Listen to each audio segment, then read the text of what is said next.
Pinar Eye Care, the Kansas Teachers Community Credit Union, Lane Lord Basketball Camp, Lindbergh Pharmacy, Pet Care and Surgery Center, Pittsburg State University, and Ryan Insurance. Now let's go live courtside for tonight's pregame show on ESPN 100.7.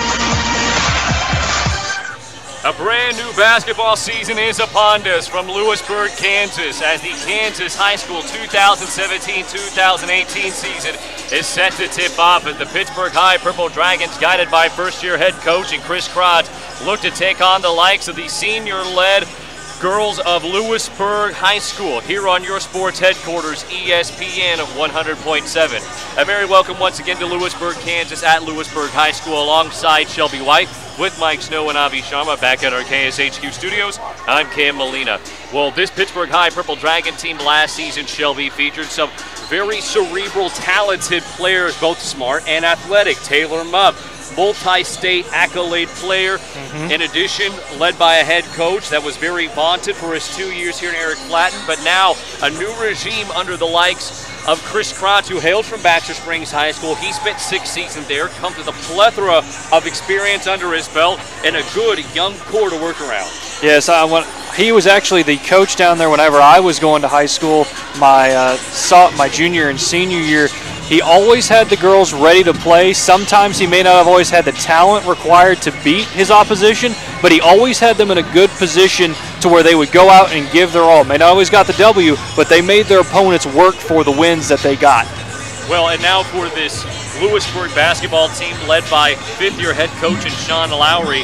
Last season, this club faltered in sub-state. However, they took third in the Frontier League. That features a Baldwin team that's very tough, as well as Ottawa, Spring Hill, and Paola.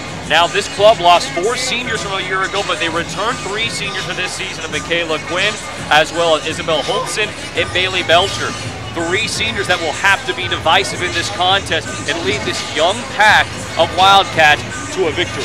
Young indeed. They only have 5 upperclassmen, 2 juniors in addition to the 3 seniors that you mentioned. They are going to have to come out, set the tone, and set the leadership required for this Wildcat team to succeed. Well, we will go ahead and step aside for just 30 seconds and bring you an interview with Pittsburg High School head girls basketball coach in the likes of Chris Pratt. You're listening to your home of Pittsburg High Purple Dragon Athletics on your sports headquarters, ESPN 100.7. Time for Christmas shop. Stop by Jocksnitz to get your Christmas list checked off. All new Adidas and Nike arrivals that look so cozy for men and women. Jocksnitz Sporting Goods has new Brooks and Adidas. What's the buzz around Community National Bank and Trust? They're talking mobile banking, instant issue debit cards, rewards checking and credit cards, and let's not forget e-power checking, paying better than CD-like rates on a checking account, plus nationwide ATM fee refunds. Get in on the buzz. Community National Bank and Trust. Q.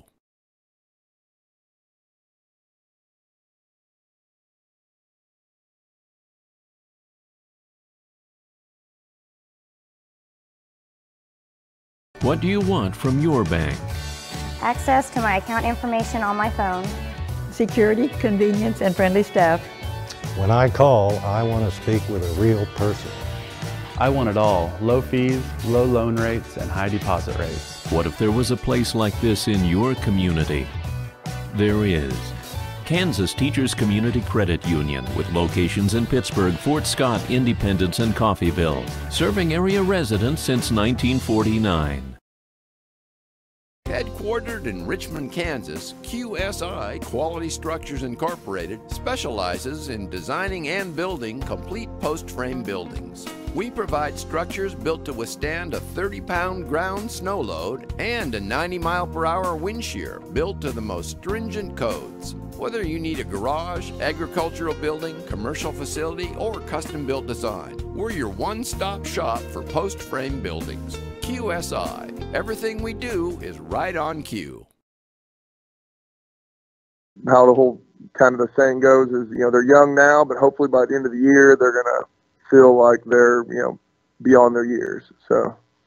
And Coach, if you could expand on your seniors in both Abby Castor and Caitlin Kidd, those two obviously putting in the hard work and the sweat to get to where they are now, but can you touch on their leadership? And I know you mentioned it for a second, how they've been able to help cultivate some of the younger talent on your team. Yeah, they're just a good mixture of, sometimes needing to bring the girls along slowly and kind of, sometimes a player-to-player talk can go sometimes a little smoother, and that peer influence.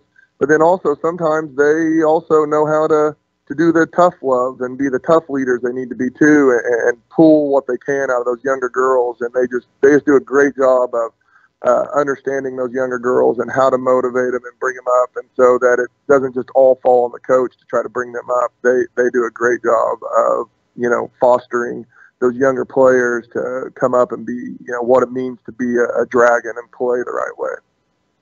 Coach, from what I understand, you arrived in midsummer to the new position as the girls' head basketball coach. You were able to introduce yourself to the players, and you've had about 13, 14 full-on practices to really start to ingrain your style of play into your girls. Can you talk about how the relationship and the chemistry has formulated between yourself and your players so far? Yeah, it's been, like I said, we had a little time in the summer, so we got to start putting some of the foundational stuff in. And I'll be honest, kind of the way I think they've played before and in my philosophy is not too far off. So it's been a pretty smooth transition. Like I said, the main things that we're harping on is just good fundamental defense. And like I said, I got a great group of girls that their buy-in is easy. They just want to come in, compete, get better. And so it's made that transition much smoother. Currently talking with Pittsburg High School girls basketball coach Chris Pratt. Coach, formerly of Baxter Springs, you coached there for 6 seasons, tallied over 70 wins, but the SEK, is almost an entirely different animal. Can you touch on the competition level in the SEK conference? Yeah, it's going to be tough. Like I said, luckily when I was at Baxter, we did play. Baxter being 4A most of the time that I was there. We played the Labette counties and Coffeyville, or we didn't play Coffeyville, we played Parsons, and I want to say we played Chanute one round for in the sub-state playoff. So we kind of got a little bit of an idea of the SEK, but I mean, honestly, to me, they're very similar in that night in, night out, you got to be ready to play, you got to be ready to compete. You can't take nights off. You got to pack your defense, you got to travel with your defense. When you go into other teams' home courts, you got to know that you can play tough half-court defense and, just learn to scratch and claw every night to get a win. Well, Coach, first matchup of the season, obviously you really won't know the outlook on your team until you go out and play, but this Louisburg club, barely seasoned. They did lose 4 seniors from last year, but they do have good depth. Can you touch on what this team looks like and what you expect from your girls in this upcoming game? Well, like I said, from what I've seen on film, team that we're getting ready to go play, and I said going to Louisburg, first game on the road, we got to come ready to play. It's going to be a tough battle, and like I've said before, the main thing that I've tried to coach and my seniors have tried to reiterate is just that we've got to bring our defense wherever we go, and we got to play hard, tough-nosed defense. And like I said, so hopefully we can play good defense tonight and see how the outcome goes. But the best thing of all, though, is you're ready to just play somebody else other than ourselves right now and, get some feedback after tonight and know what we need to work on starting forward next week. Once again, that was the new head girls basketball coach for the Pittsburg High Purple Dragons in Chris Pratt. When we return to ESPN 100.7, we will welcome in Steve Lowery, head girls basketball coach of Louisburg High School. Don't go anywhere. You're listening to the home of Purple Dragon Athletics on ESPN 100.7. Does your current checking account pay you up to $15 per month? With Common Sense Checking at University Bank, you can earn up to $15 per statement cycle, 10 cents for each swipe after the first 15 swipes. Qualifying is so easy. Simply have one direct deposit or auto payment plus 15 debit card purchases each statement cycle and a $100 opening deposit. Stop by the bank for more information about our Common Sense Checking. Then swipe and save. It's convenience that pays at University Bank. Branch GMB. Member FDIC. Stream this online at ESPN1007.com. Hello, and we welcome you back to ESPN 100.7, your sports headquarters. Cam Molina, joined by Louisburg head basketball coach Ty Fonensteel. Coach, first year as a head coach for this Louisburg team. Obviously, lofty expectations for your club following an appearance at state. What do you look for in the opening matchup of this season? It's our kids are just excited to get out on the floor. It's been a while since the fall season has ended, and our kids were excited about practice getting started. But 2.5 weeks, 3 weeks into it, they're ready to face somebody else. You said high expectations. Obviously, had some success last year making to the state tournament. Our kids are hungry. They got a good taste of that last year, but they'd like to go even farther this year, and it's shown in the prep that they put in this summer and what they've been doing so far this season. Well, Coach, you've cut your teeth over the last few years coaching at Oakley High School, but it was for the girls basketball team as the head coach there. Do you see any differential between coaching the girls and the boys? Any different type of mentality going into that? It's when I took the job at Oakley, it was kind of a football job. I took the head football job, and the girls basketball was another spot that they needed help at. So that was actually my first time coaching girls basketball. I'd always coached boys basketball in my years at Gardner-Edgerton.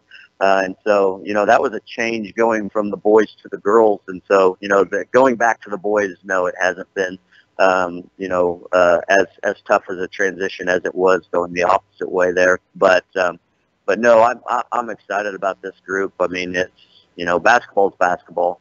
There's, you probably see a little bit different, styles of basketball depending on, the boys and girls. But really when it comes down to it, everybody's got their own things that they do. And in basketball, you can change up that pretty quick. There's a lot of things that change through the sequence of the game. And so, but enjoying being back on the boys' side for sure. Again, talking with Wildcat head boys basketball coach Ty Fonensteel. And Coach, you also have experience in being a first-year head coach, as you alluded to, coaching at Gardner-Edgerton and then Oakley High School. Can you touch on being that first-year head coach, entering a different environment, and then trying to have players buy into your system? What is it like to try to establish a culture too?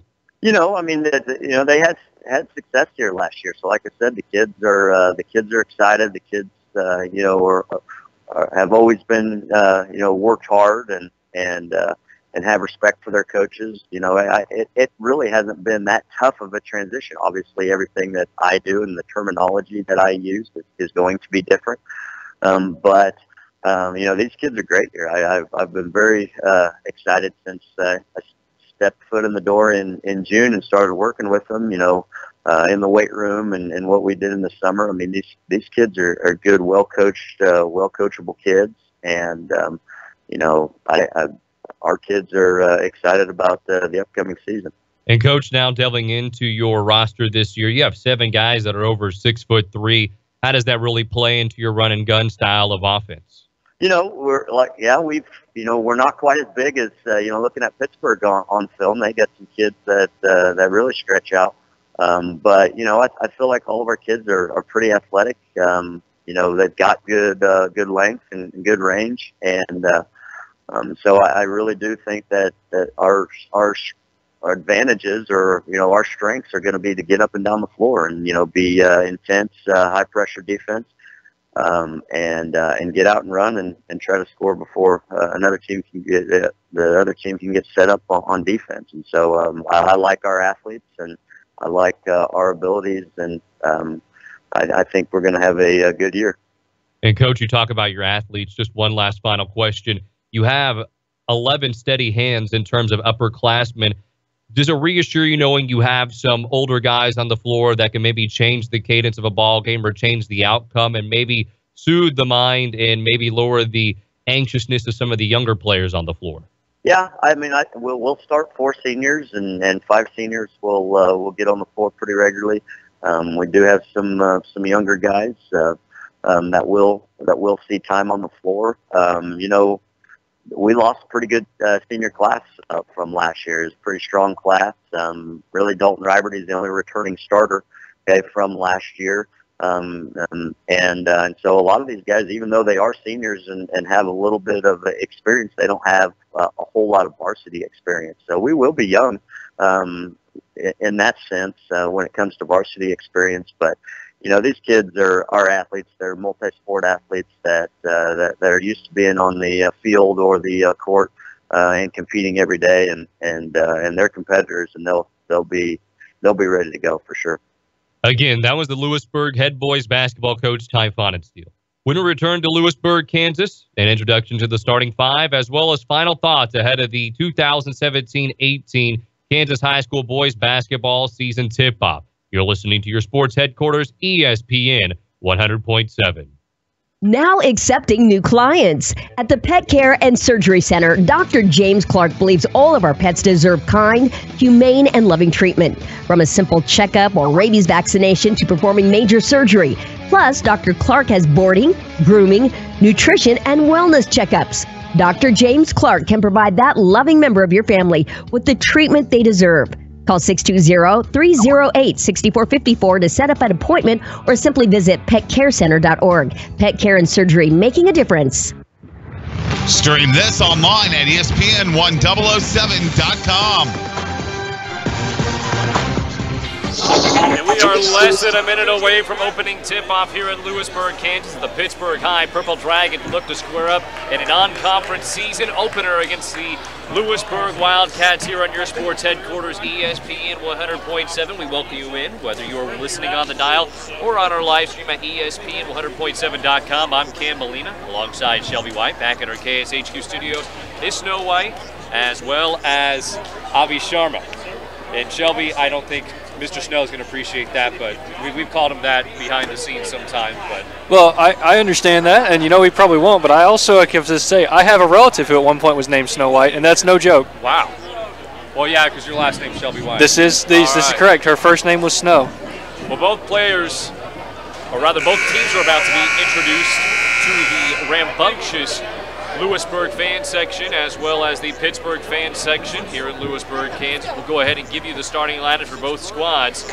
And beginning with the Pittsburgh High Purple Dragons, who are on the road. Leading off is Riley Johnson, the guard, her backcourt mate in Caden Matlock. In addition, rounding out the backcourt is Abby Casper, the senior, one of three seniors on this Purple Dragon squad. As for the forwards, Caitlin Kidd, a senior, as well as Sophia Pinamonti. As for this Wildcat team, led by Shawna Lowery, Bailey Belcher leading off in the guard position with Carson Buffington, Carly Gaspin, a transfer from Iowa, Haley Kane and Isabel Boltson round out the starting five there. This is going to be an interesting matchup, Shelby, simply because of the youth on both sides. Both teams have three seniors, and that's it. Pittsburgh High School, 10 underclassmen, all sophomore. That has to be exciting for Coach Kratz, though, the ability to mold these players into the shape he sees fit. Absolutely. You're coming in with a relatively new foundation here that you can build and set up how you want. This is the kind of situation you want to come into if you're a coach to help establish the culture you want going forward for your school. And as for this Wildcat team, again, fifth-year head coach and Shawna Lowery, he's had a very steady hand guiding this program over the last couple of years, but he's looking to make a breakthrough in the Frontier League. Again, this is quite the tumultuous league. Paola, fairly strong shooter, as well as Eudora and Baldwin all competing typically for those top spots, but he does have some steady, reliable hands in his seniors, Isabel Holton, as well as Bailey Belcher. But to add, he has a senior coming off the bench, and Michaela Quinn. So that second unit is really going to be important in this matchup. Having a senior that you can trust to come off the bench and lead your squad is huge. I mean, yes, it's one of those things where you might wish that they were on the starting squad, but to give them that second tier is excellent. We will step aside for 2 minutes and bring you back more action from Louisburg, Kansas following the national anthem. You're listening to your sports headquarters here on ESPN 100.7.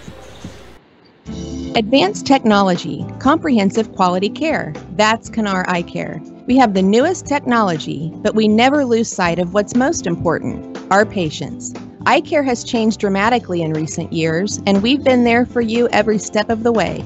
At Kanar Eye Care, patients spend time with doctors. Total eye care from contact lenses, including bifocal contacts, treatment of disease, and surgical co-management. Kennar Eye Care, the clear choice. Find them fast in names and numbers. Are you tired of all those confusing checking account options? The Kansas Teachers Community Credit Union makes your choice simple. We only have one option. Our checking account has no monthly fees, and if you maintain a $2,000 minimum balance, we pay you interest. Get the Credit Union Advantage at 416 North Broadway or call 620-231-5719 for more information. Deposits are federally insured by NCUA up to $250,000. If you are injured in an accident or on the job, it is vitally important that you hire the right attorney. Before choosing an attorney, you should make sure they have the resources to fight large corporations or insurance companies. Your attorney should have extensive trial court experience and a track record of success. The Spigarelli Law Firm, with offices in Pittsburg and Coffeyville, has the experience, resources, and reputation to provide the quality representation your claim deserves. Fred Spigarelli has received the top rating from his peers with the Martindale-Hubbell Independent Rating System. His firm has the resources to hire the experts and physicians needed to properly present your claim. The Spigarelli Law Firm has successfully tried cases for over 40 years and taken numerous cases all the way to the Supreme Court. Call the Spigarelli Law Firm today at 877-409-7931 or visit their website at spigarelli-law.com. You can also find them fast in names and numbers. Be sure to get reliable information when you choose an attorney to represent you. High school basketball on ESPN 100.7.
Semblance of an advantage early on, being extremely aggressive, attacking the paint early. At this point, you want to be quick, try and get that first blood in there, try and score, and then see if you can get your game plan going from that point. Ball swung to the right wing, torpedoing inside, but blowing the point-blank range layup is Abby Casper. Ball quickly rebounded and pushed in transition by Buffington. Buffington dribbling with her right hand, has some moves, percolates into the lane, and is unable to score, but a foul called on the floor against the Purple Dragons. The foul committed by Caden Matlock. Both teams, both the Wildcats and the Dragons there, they were trying to drive to the baseline and get that first shot, and a very late whistle by the official in order to get a substitution in for the Dragons. Well, Matlock already has 2 fouls, one because of the charge on the offensive end and then the previous play. Ball is rebounded in the middle of the lane by Kidd following a muffed attempt down low. Ball inside the interior of the defense, inside the horseshoe, now trying to break her way off. In transition is Kane in a very high-tempo ball game between the Wildcats and the Purple Dragons. Excellent bounce pass from the left wing in Kane, escorting the ball to the right block, and scoring is Halton. Both the Dragons and the Wildcats are playing push, push, push, run, run, run. And right now, the Wildcats are the one who benefit from it so far. 2-0 is the score, and an offensive foul, I believe, on the floor. Sweeping inside down the right baseline was Johnson, but a ball screen was set by Kidd, and Kidd was moving, and now Kidd trying to grasp with the officials as his first-year head coach of the Purple Dragons and Crocs. So some criticism coming from Cross momentarily as he wanted an explanation that did not suit his need. Here's Gassman passing the prime meridian. She tries to dump it off inside, but the ball slapped out of bounds. Contact made on the play by the Purple Dragons, who will remain Wildcat basketball as it was swatted out of bounds by a player, Madden Petty, the freshman. Good transition defense by Petty. Petty's good defense results in another turnover by the Wildcats. Casper at midcourt, dribbling with the right hand as she oscillates the basketball down, leads in with the left shoulder, falls away. Right hand floater drops to the bottom of the nylon for her first points of the game. Way to create separation to get your shot off. Excellent skill. In transition, the Wildcats moving at a hectic pace. Jump shot does not go from Gassman. Offensive rebound coming from Holtzen. Holtzen, that is her first rebound of the contest. A mid-range J goes through. Sweeping inside the lane for the in-one opportunity is Gassman. The Wildcats got lucky there. They got a rebound. They should have taken one extra pass to have a clean shot in the lane as it was. After the first missed shot, a good rebound to give them second chance points.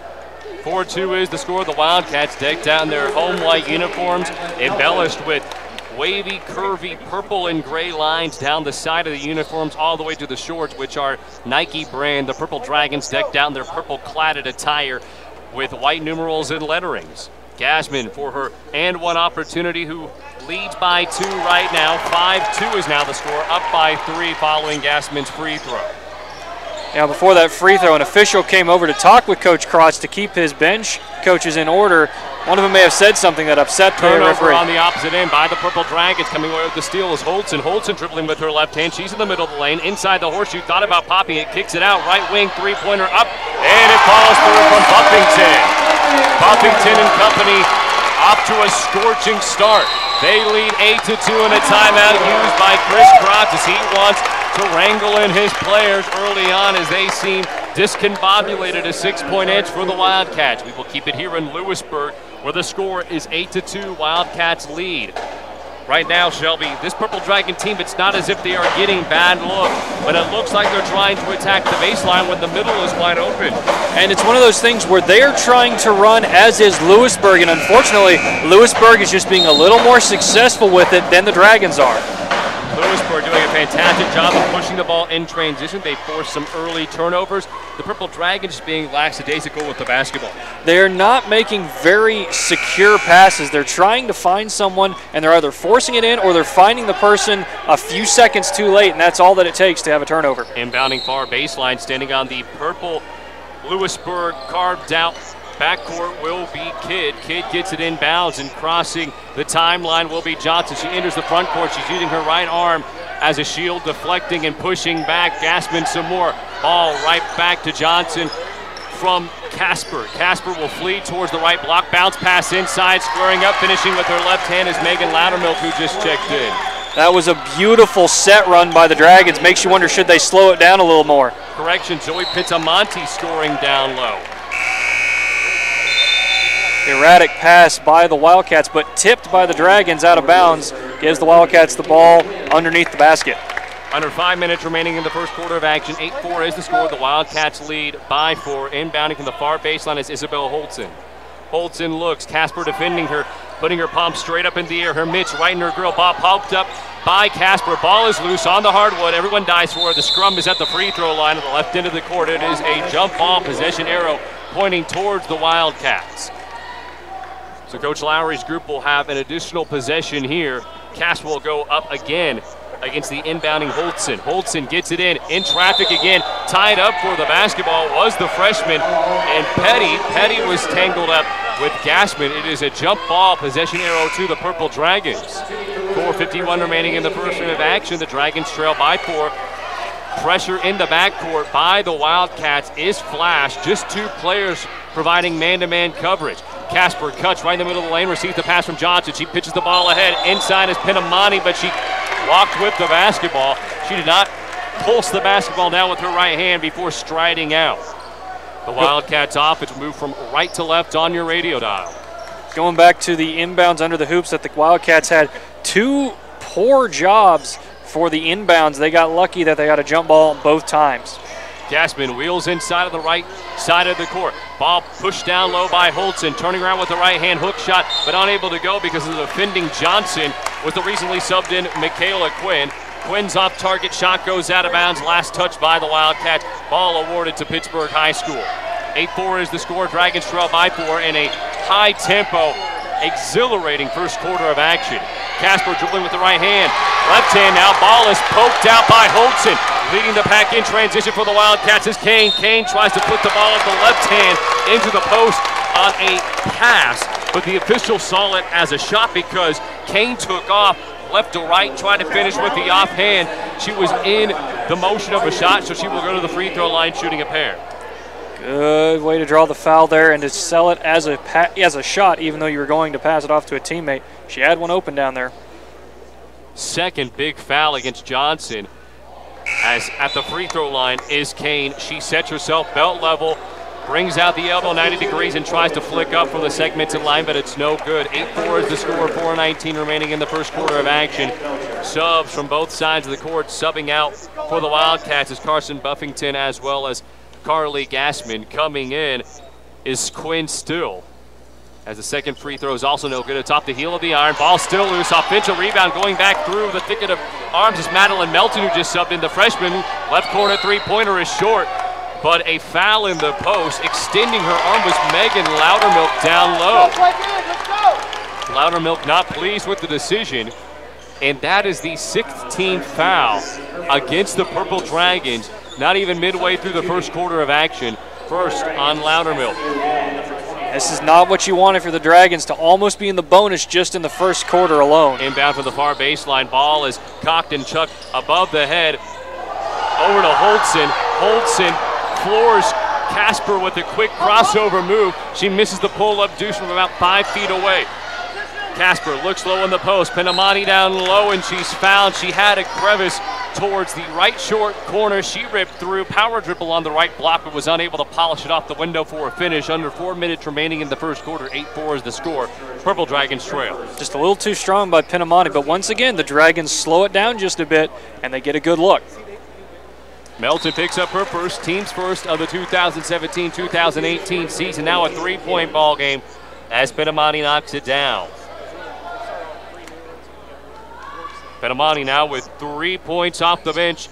Her second free throw takes a quick hop, skip, and a jump off the back iron, smooches the lip of the iron, and then falls through gracefully.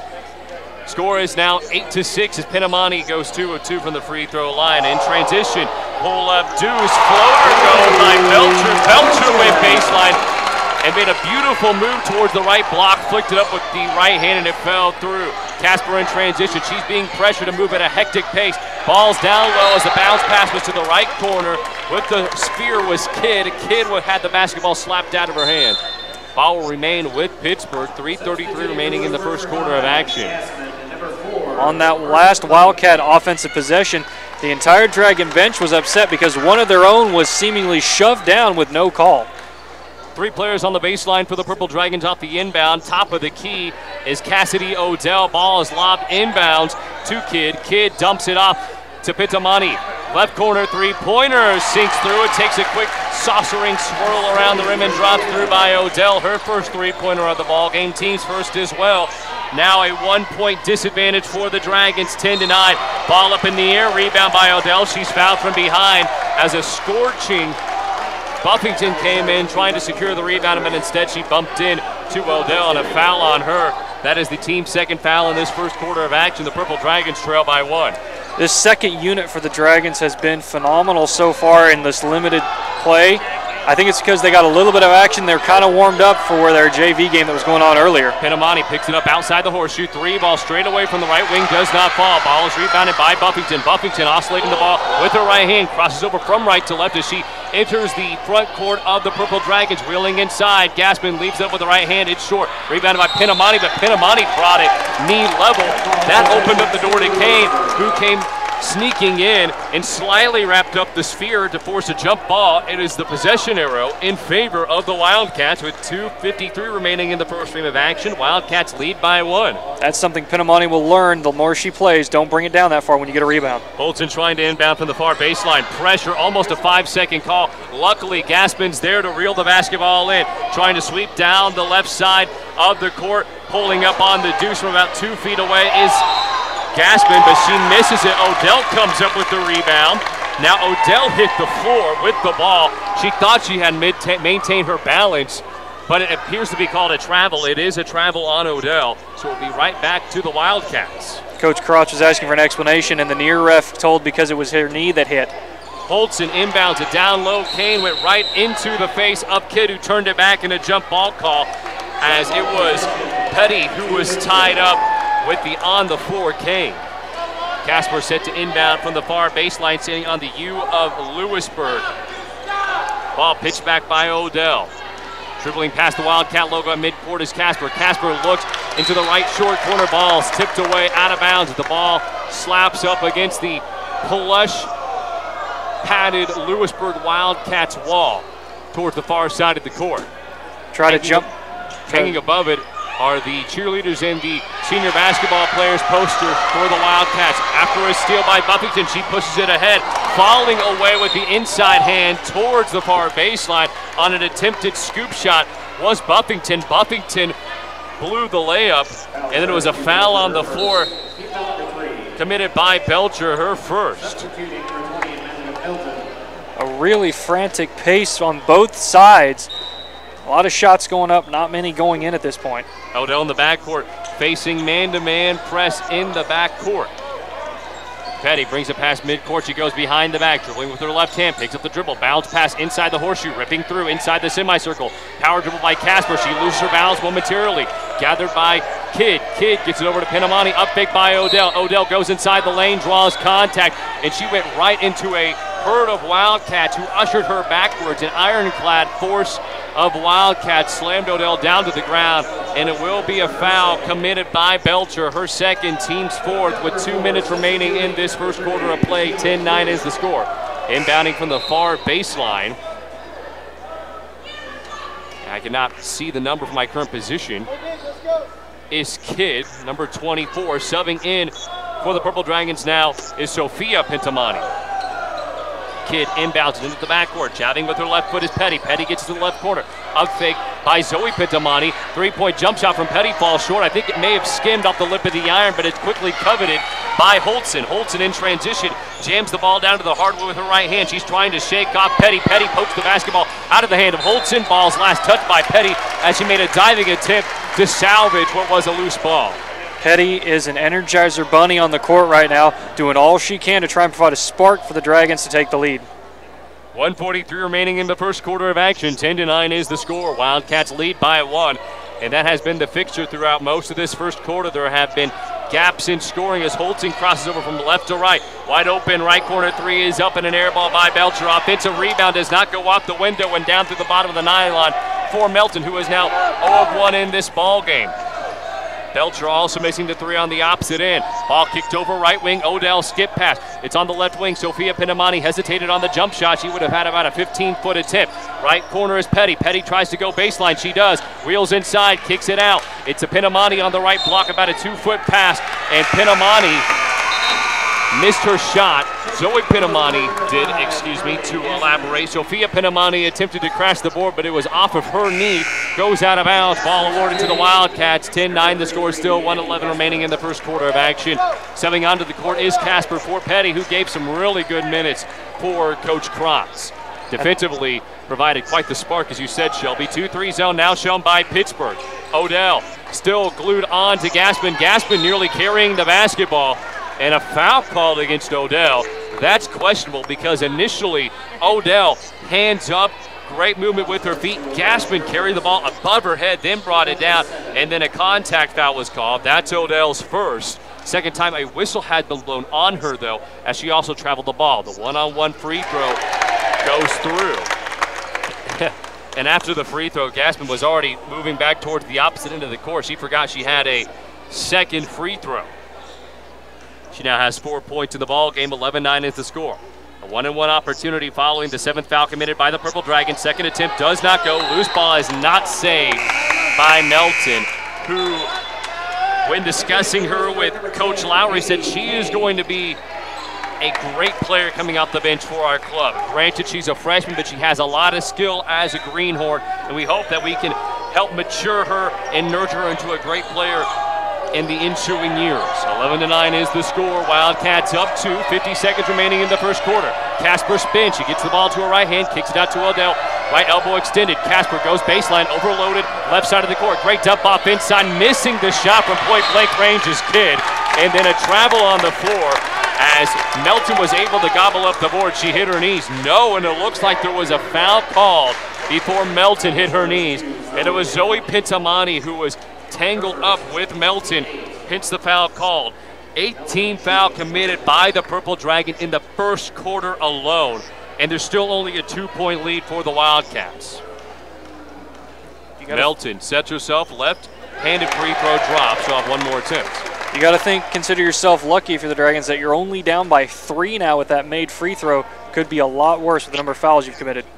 Melton goes 1-2 from the free throw line. Ball is quickly gathered up by Sophia Pintamani with her spectacles on the bridge of her nose. Casper has it on the right wing. Sophia Pintamani gets it out over to the free throw line where Zoe Pintamani knocks down a J. Bank is open. Coaches sometimes discourage that, but if it works, it works.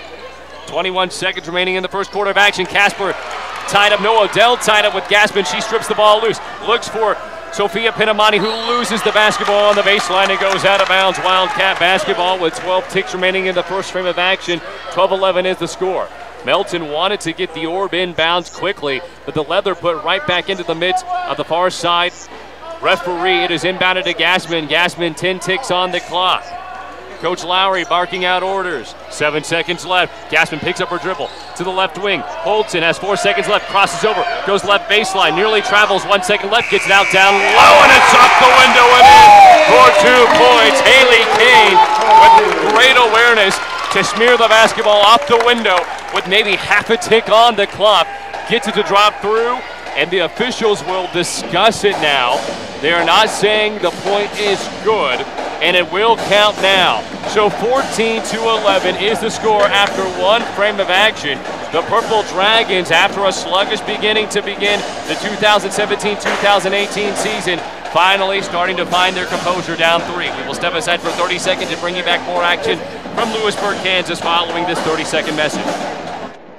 When the lights come up on Friday and Saturday nights at high schools and colleges across the region, it's often on a field built by Crossland Construction. Many Crossland employees played on those fields and were educated in the schools that are thriving parts of our communities today. Crossland is a proud supporter of area athletics and urges you to be a part of your local school community. Many of the athletes playing today may help Crossland build across our region in the future. Check out career opportunities at crossland.com. Crossland Construction, build you.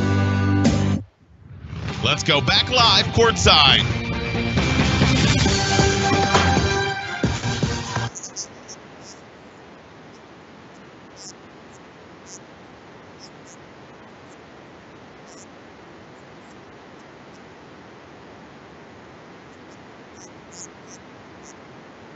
For this young Purple Dragon team, only 3 seniors on their squad. A first-year head coach and Coach Pratt. 8 first-quarter fouls called against the Purple Dragons. A little bit of rust offensively, but all in all, they did fairly well. I mean, you got to look at it. Yes, you've committed 8 fouls, but you've only given up 14 points, so that is a positive for you as a team. Bringing the ball up is Gassman, following the inbound towards the far sideline. Gassman left wing against the 2-3 zone. Fake pass towards the left side of the court, inside the horseshoe. Now backing out is Buffington. Buffington cocks the ball above her head. Great cut by Gassman, and a late foul is called. Coach Kratz seems displeased as he's now scratching some of his facial hair on his chin and looking upon the court in a disapproving fashion. And now adjusting his pants, arms crossed. And the free throw attempt from Gassman with 7:43 remaining in the first half of action. It goes off the back iron. Her club up 3 points right now. Gassman now 2 of 4 from the strike. That was a great cut by Gassman to get the foul with a 2-3 zone. That center right behind the 2 front guards is where the weakness is. Ball takes a hop off the heel of the iron, then off the lip, and then smears off the hands of Buffington, who was trying to grab the offensive rebound. Purple Dragon basketball. The Dragons offense will go to the right side of the court on your dial from left to right, and now quickly skiing down the court trying to contest Sophia Pintamani defensively as Belcher. Casper with the basketball, dribbling from right to left. She crosses the Wildcat logo. Casper pulls up from the free throw line, stop. Ball down low to Kidd, turn around right hand, hook shot, takes a couple spins around the rim, and then skims off. Rebounded by Buffington, her first rebound of the contest. Buffington gets it down low to Holtzen, and it's a travel by Holtzen. Buffington had an easy 15-foot jumper had she taken it. However, she stopped and tried to find a pass for a better shot and ended up resulting in a turnover. Ball is skipped inbounds to the incoming Petty, just a freshman who's played already 4 or 5 minutes in the ball game, let alone in the first quarter of action, so she's done fairly well. Ball left wing to the recently subbed in Caden Matlock, who has 2 fouls. Not much seen from her. Johnson also back in the ball game for the Dragons. She has 2 fouls.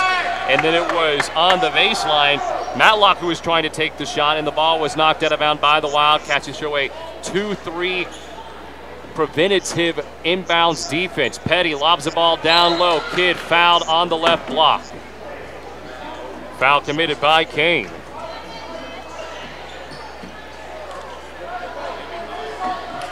That is the team's 5th foul, first on Kane. Inbounding is Casper on the right side of the baseline.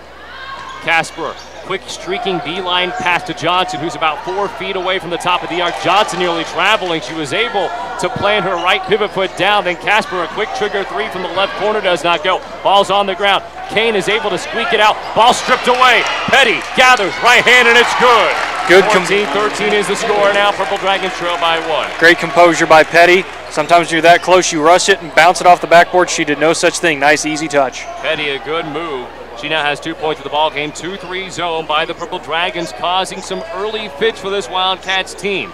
Ball quickly beat line to the right corner.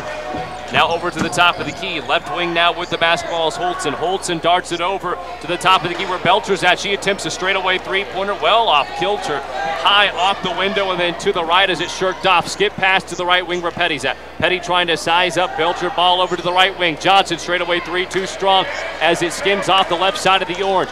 Rebounded by Holtzen, who's now dribbling in transition. Front court 2 does not go, and the following tip by Buffington, who came soaring in from the backside of the offense, was able to get a hand underneath it, almost like a volleyball dig from a libero, was able to pop it up, and it went down to the bottom of the nylon. A 3-point lead for the Wildcats, 16-13. Ball skip pass to the right short corner where Matlock is at. And then Petty, who was trying to force the issue down low in the post, mowed over Buffington, and it's a charge foul committed by Petty.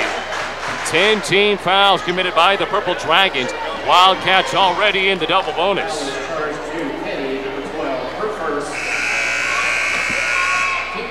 Horn sound substitutions for the Wildcats as Melton subs in addition Quinn. And also subbing in for the first time tonight is the sophomore guard for the Wildcats, and Riley Ratliff Beecher. Belcher, one of the Wildcats who sub out. Gaspin dribbling the ball with her left hand, now over to the right, kicks it out to Beecher on the left wing. Ball quickly poked back to the top of the key, pitched right wing where Gaspin's stationed. Gaspin looks towards the lane, and the ball is tied up between Casper and Ratliff Beecher, and it's called a jump ball possession here at Purple Dragons. That has to be at least the 5th jump ball called in this contest. As in the backcourt is Petty. She finds Casper, who gallops forward. She's standing on the Wildcat logo at center court with Wildcats in cursive text written underneath it. And the Wildcat pretty intimidating. It looks more like a lynx in color, gray with green eyes. Johnson picks up her dribble at the top of the key, kicks it out. As Casper patrols down the right baseline, she maneuvered towards the left short corner. She lost the basketball in transition. Here's Buffington. She's into the right corner, kicks it out to the top of the key. With the spear is Ratliff Beecher. Beecher at the crown of the arc. Looks on the right side. Petty gets a ball on the spear. Picking it up as the ball hit the floor was Buffington. She had to hit the get. Gaspin pulls up off the heel of the iron. No good. Rebound by Kidd. High-octane action. First game of the season. There's a little bit of rush between both sides, but coming away with the steal is Buffington. Back-to-back steals forced by her. But for as many miscues between both of these teams, this has been a fun matchup with 4:16 remaining in the first frame of action, or excuse me, in the first half of action. It's a three-point lead for the Wildcats. A left wing three does not drop from Quinn. Ball is on the hardwood, and it's a tie-up. Intertwined is Melton and Casper as they both hit the deck with 4:06 remaining in the first quarter of action. 16-13 is the score. Wildcats up 3. Subbing in, Kane for the Wildcats, as well as Holtzen. Coach Krotz was upset during that last possession because Riley Johnson was going for the steal, and it looked like she got steamrolled, but there was no whistle. Zoe Penamani enters the contest once more. Holtzen inbounds, left wing, back to the left corner where Holtzen's at, and she is able to whack in the trifecta. Holtzen now with 5 points, 19-13 is the score. The Wildcats lead by 6 under 4 minutes remaining in the first half. And Zoe Penamani, who was patrolling down the left side of the lane, is fouled on the floor. The 16th foul committed by the Wildcats. First on Michaela Quinn. The Dragons are about ready to get into the 1-and-1 bonus. Inbounding from the far baseline, able to skip it over the top of the Wildcats defense is Kidd, who's now flooding outside of the key. Away from the block again is Key. Casper with the basketball, and she is called for offensive foul. The only thing I could extrapolate from that is that Casper led more with her right arm to generate some space, and it's called a charge because of the contact generated. Gassman, left wing up big by Holtzen, following the interchanging pass between the two. Wide open right wing three is well short of the marker from Quinn. Ball is rebounded by Zoe Penamani, who's given Coach Krotz good minutes. She has 6 points, 2 rebounds. Casper inside, great wraparound pass inside of the lane, high off the glass, does not go from the wide open Caden Matlock. That was a good transition offense there by the Dragons. A good outlet pass, nice dribble up, down to the block, finding your person on the opposite block. Give them a chance, they go up, get 2. 3:30 remaining in this first half of action. Matlock's first free throw drops through. Purple Dragons perfect from the stripe so far. They are 3 of 3. And Sydney Higgle will sub in now. Sophia Penamani in now for the Dragons as well, so both Penamanis on the floor. Second shot, high off the window following the miss by Matlock. Ball is rebounded by Holtzen, who hurriedly gets inside of the lane. She's still inside the key to the high post. Ball is quickly shuffled over to the top of the key where Holtzen is at. The straightaway three drops again. Holtzen 2 of 2 from downtown. She has 8 points. And the lethargic Purple Dragons now trail by 8, their largest deficit of the first half. Ball knocked away by Melton. She has one player following her, Matlock. Melton finishes with the left hand in transition. She now has 3 points and a timeout used by Coach Krotz. 24-14 is the score for what is a very wild, rambunctious Wildcat fan section. The freshman Melton as well as the toga-wearing student section. Very, very energetic. Up 10. We will step aside for 30 seconds to bring you back more action from Louisburg, Kansas following this. No one wants to file for bankruptcy, but a wage garnishment can make it hard to pay the rent, pay the pharmacy, or even feed the family. Bankruptcy can be a viable option to help families cope with unfortunate and unforeseen financial hardship. Call Steve Stockert at Wilbert & Towner, 620-231-5620 for a consultation to find out if bankruptcy is the right choice for you and your family. Call today. Wilbert & Towner, a full-service law firm, 620-231-5620. We are a debt relief agency, helping people find the relief they need in bankruptcy. Stream this online at ESPN1007.com. Welcome back to Louisburg, Kansas at Louisburg High School. Cam Molina, Shelby White with you as Casper and the Purple Dragons trail by 10 in the first half of action against the Wildcat. Casper inside the horseshoe pull-up, right block pull-up jumper is good. Good move by Casper as she used her arm to joust with one of the Wildcats. Defender generated some separation and was able to pop it in. The senior very potent offensively. 2-3 zone starting to slow down for the Purple Dragons as Melton, the freshman, from outside the arc on the left wing, drills it. Wildcats seem to have figured out the weakness in this 2-3 and that the top two cannot move as quick as they can pass the ball. Petty dribbles behind the back.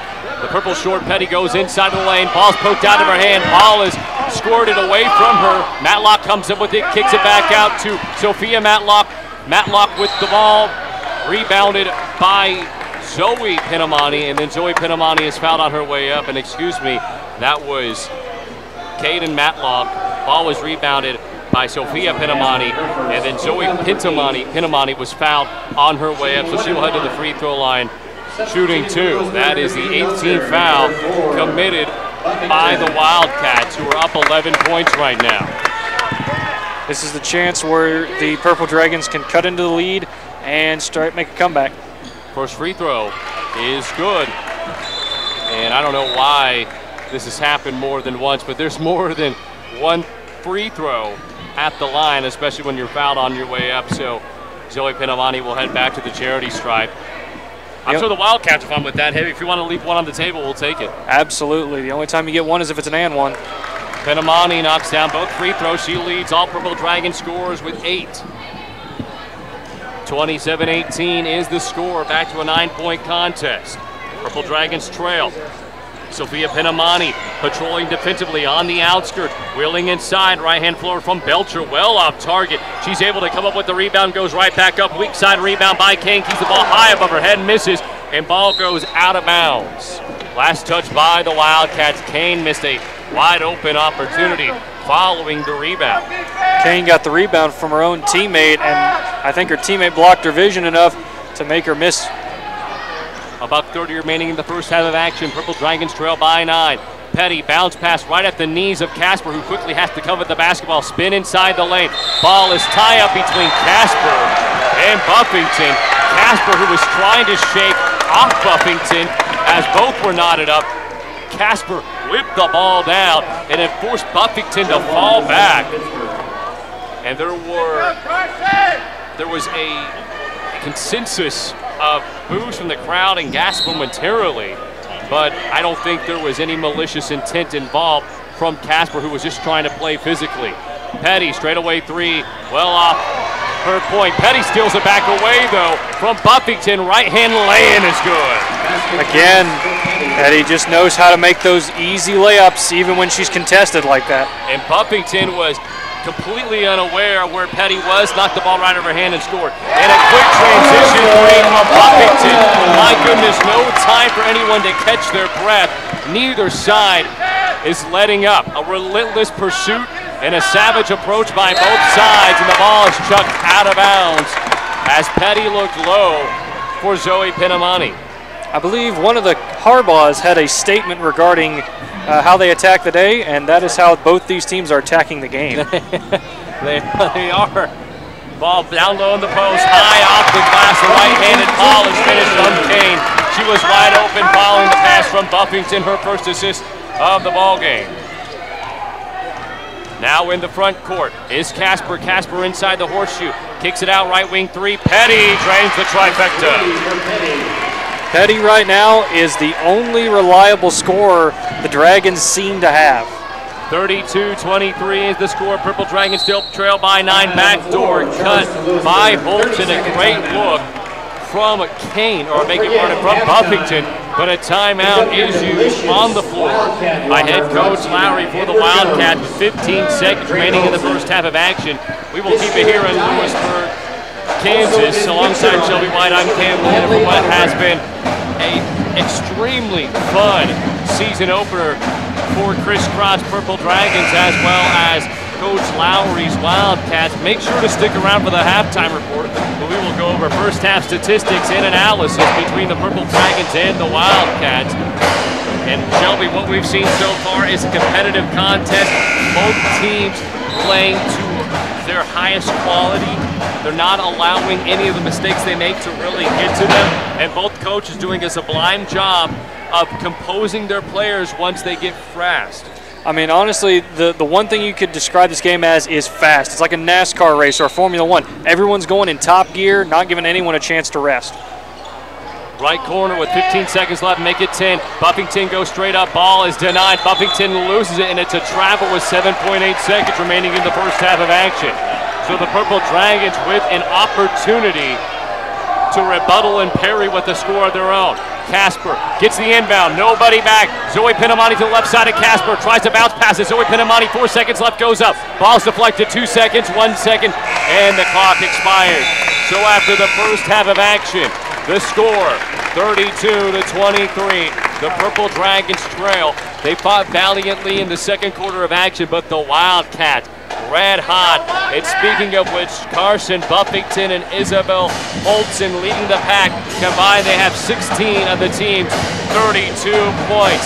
An electrifying matchup from Louisburg High School in Louisburg, Kansas. We will step aside for 2 minutes and bring you back more action between the Pittsburg High Purple Dragon girls basketball team and the Louisburg Wildcats girls basketball team here on your sports headquarters, ESPN 100.7. If you want to improve your basketball skills. What's the buzz around Community National Bank and Trust? They're talking mobile banking, instant issue debit cards, rewards checking and credit cards, and let's not forget e-power checking, paying better than CD-like rates on a checking account, plus nationwide ATM fee refunds. Get in on the buzz. Community National Bank and Trust, member FDIC.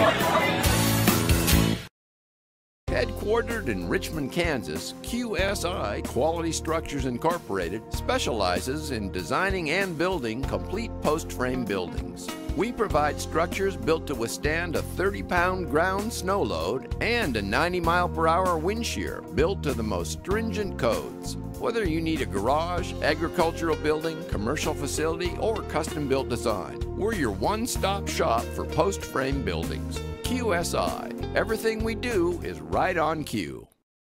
What do you want from your bank? Access to my account information on my phone. Security, convenience, and friendly staff. When I call, I want to speak with a real person. I want it all. Low fees, low loan rates, and high deposit rates. What if there was a place like this in your community? There is. Kansas Teachers Community Credit Union, with locations in Pittsburg, Fort Scott, Independence, and Coffeyville, serving area residents since 1949. Learn more at cdlsolution.com. High school basketball on ESPN 100.7.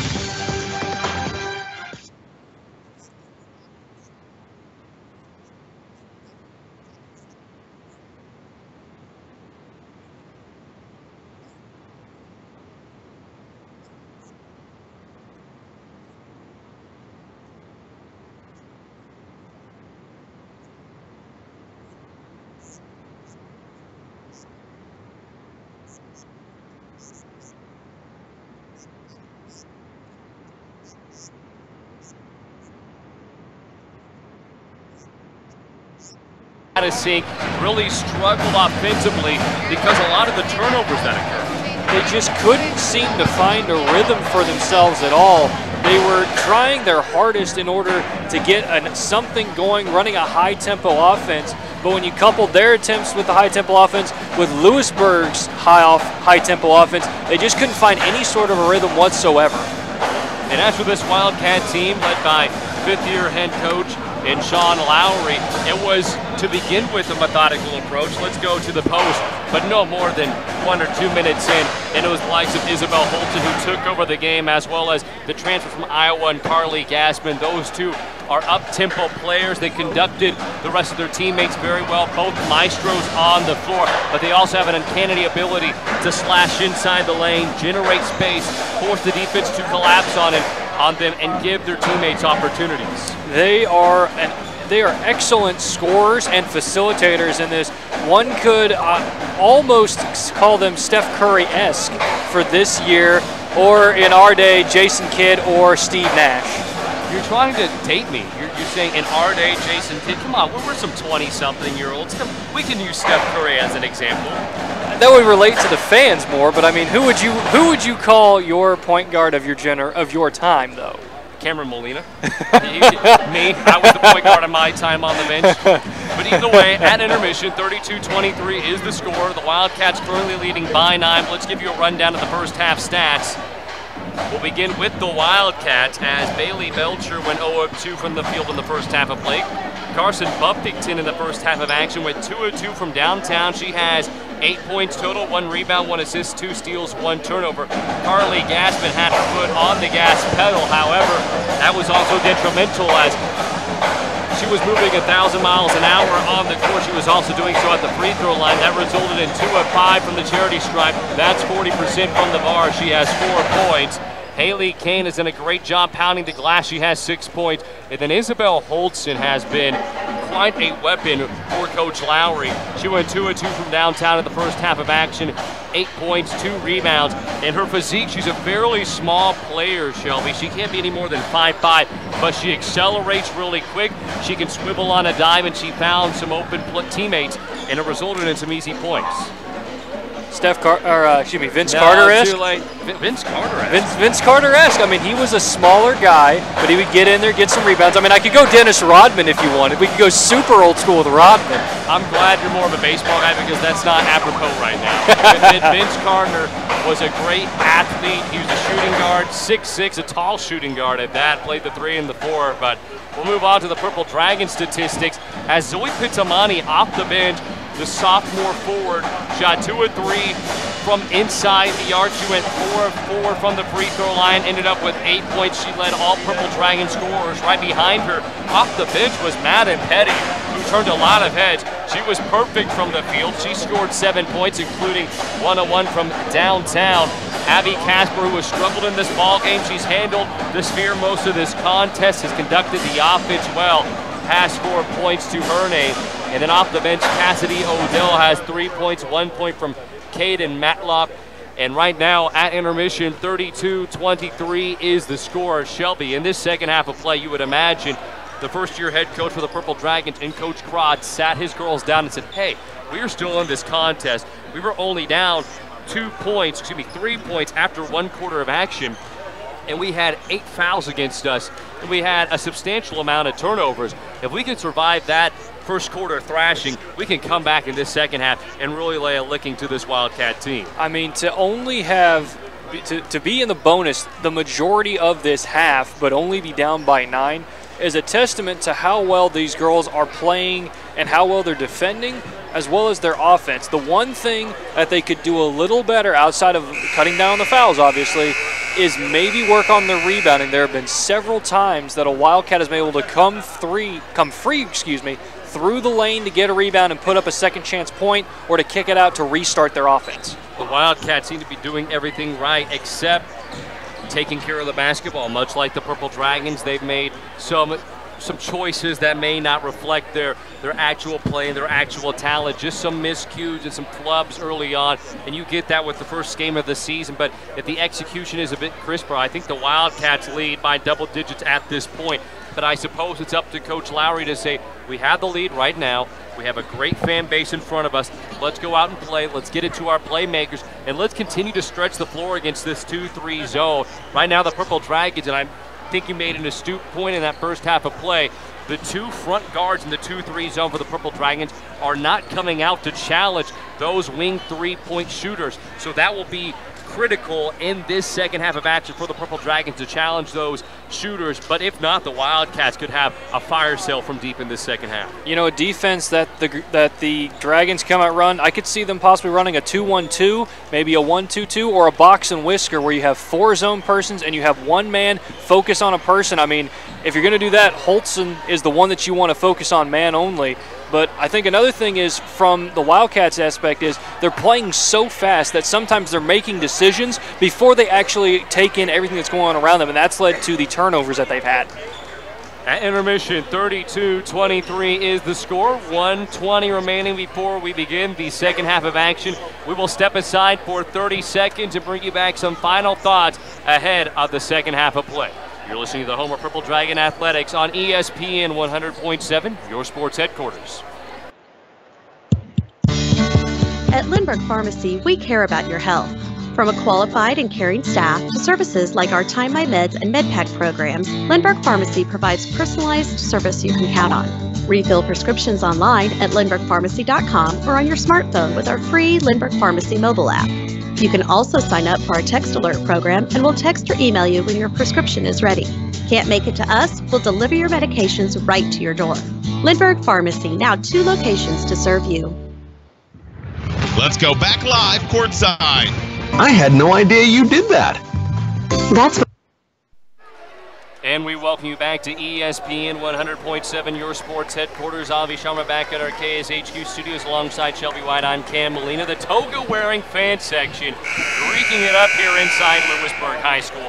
The Purple Dragons heading into the second half of action, trail by 9, 32-23. The Wildcats quite enthused with their 9-point advantage. Coach Lowery wants to go ahead and put the foot on the pedal, foot on the neck, rail the spike down, whatever analogy you want to say it, and close out this contest for the first non-conference win of the season for this Wildcat team. And an early travel committed by the Wildcats as Carly Gassman, who received the inbounds, went inside the lane, was challenged by Sophia Pinamani, and it's a turnover. Good job by Pinamani keeping her hands up, forcing the shot not to be made, and then it come down, that's travel. Johnson, who is in foul trouble. She has 2 fouls. Both were in the first quarter of play, which forced Casper to play with the basketball most of that first half, is now in the ball game. She has the sphere. She's inside the horseshoe, kicks it out right wing. Now settling herself at the top of the key is Sophia Pinamani. Dribbling baseline, Casper kicks it out inside the horseshoe. Was Kidd. Ball left corner, now into the left block. Ball is high out the window, swirls around the rim once and then out. Matlock had a point-blank range shot, and then it just took an unfavorable Purple Dragon swirl out. Trying to generate some space one-on-one is Holton against Casper. Holton kicks it out to Gassman, who loses the basketball off of her shin. Ball settled on the right shoulder of Holton. She dribbles inside. Ball is below her knees now. Kicks it out to Gassman, top of the key. As she's on the ground at the key, she dribbles inside the lane. Great give and go, but Gassman, who gave the ball up to Kane. Kane right back to Gassman, flubbed the lay-in. In transition is Johnson following the miss. Kidd travels with the basketball. And it looks like there's a foul on the floor instead, and that is a unique call. So now is it going to be called travel? Initially there was a whistle, and then, yep, there's the travel signal now because the right side official was just moving towards the opposite end of the court with no hand gestures, but it is a travel call. Kidd definitely moving on that last one. Top of the key is Gassman. She's trying to work on Sophia Pinamani. Kane walked with the basketball before taking a dribble, a travel. Back-to-back travels committed by both teams, consecutive gaps by both sides. And again, you can always bring up, it's the rust early on in the season. Both coaches, when speaking to both Coach Lowery and Krotz, they just want to see how their girls perform. Both sides are very, very young. The Purple Dragons have a total of 10 underclassmen on this team.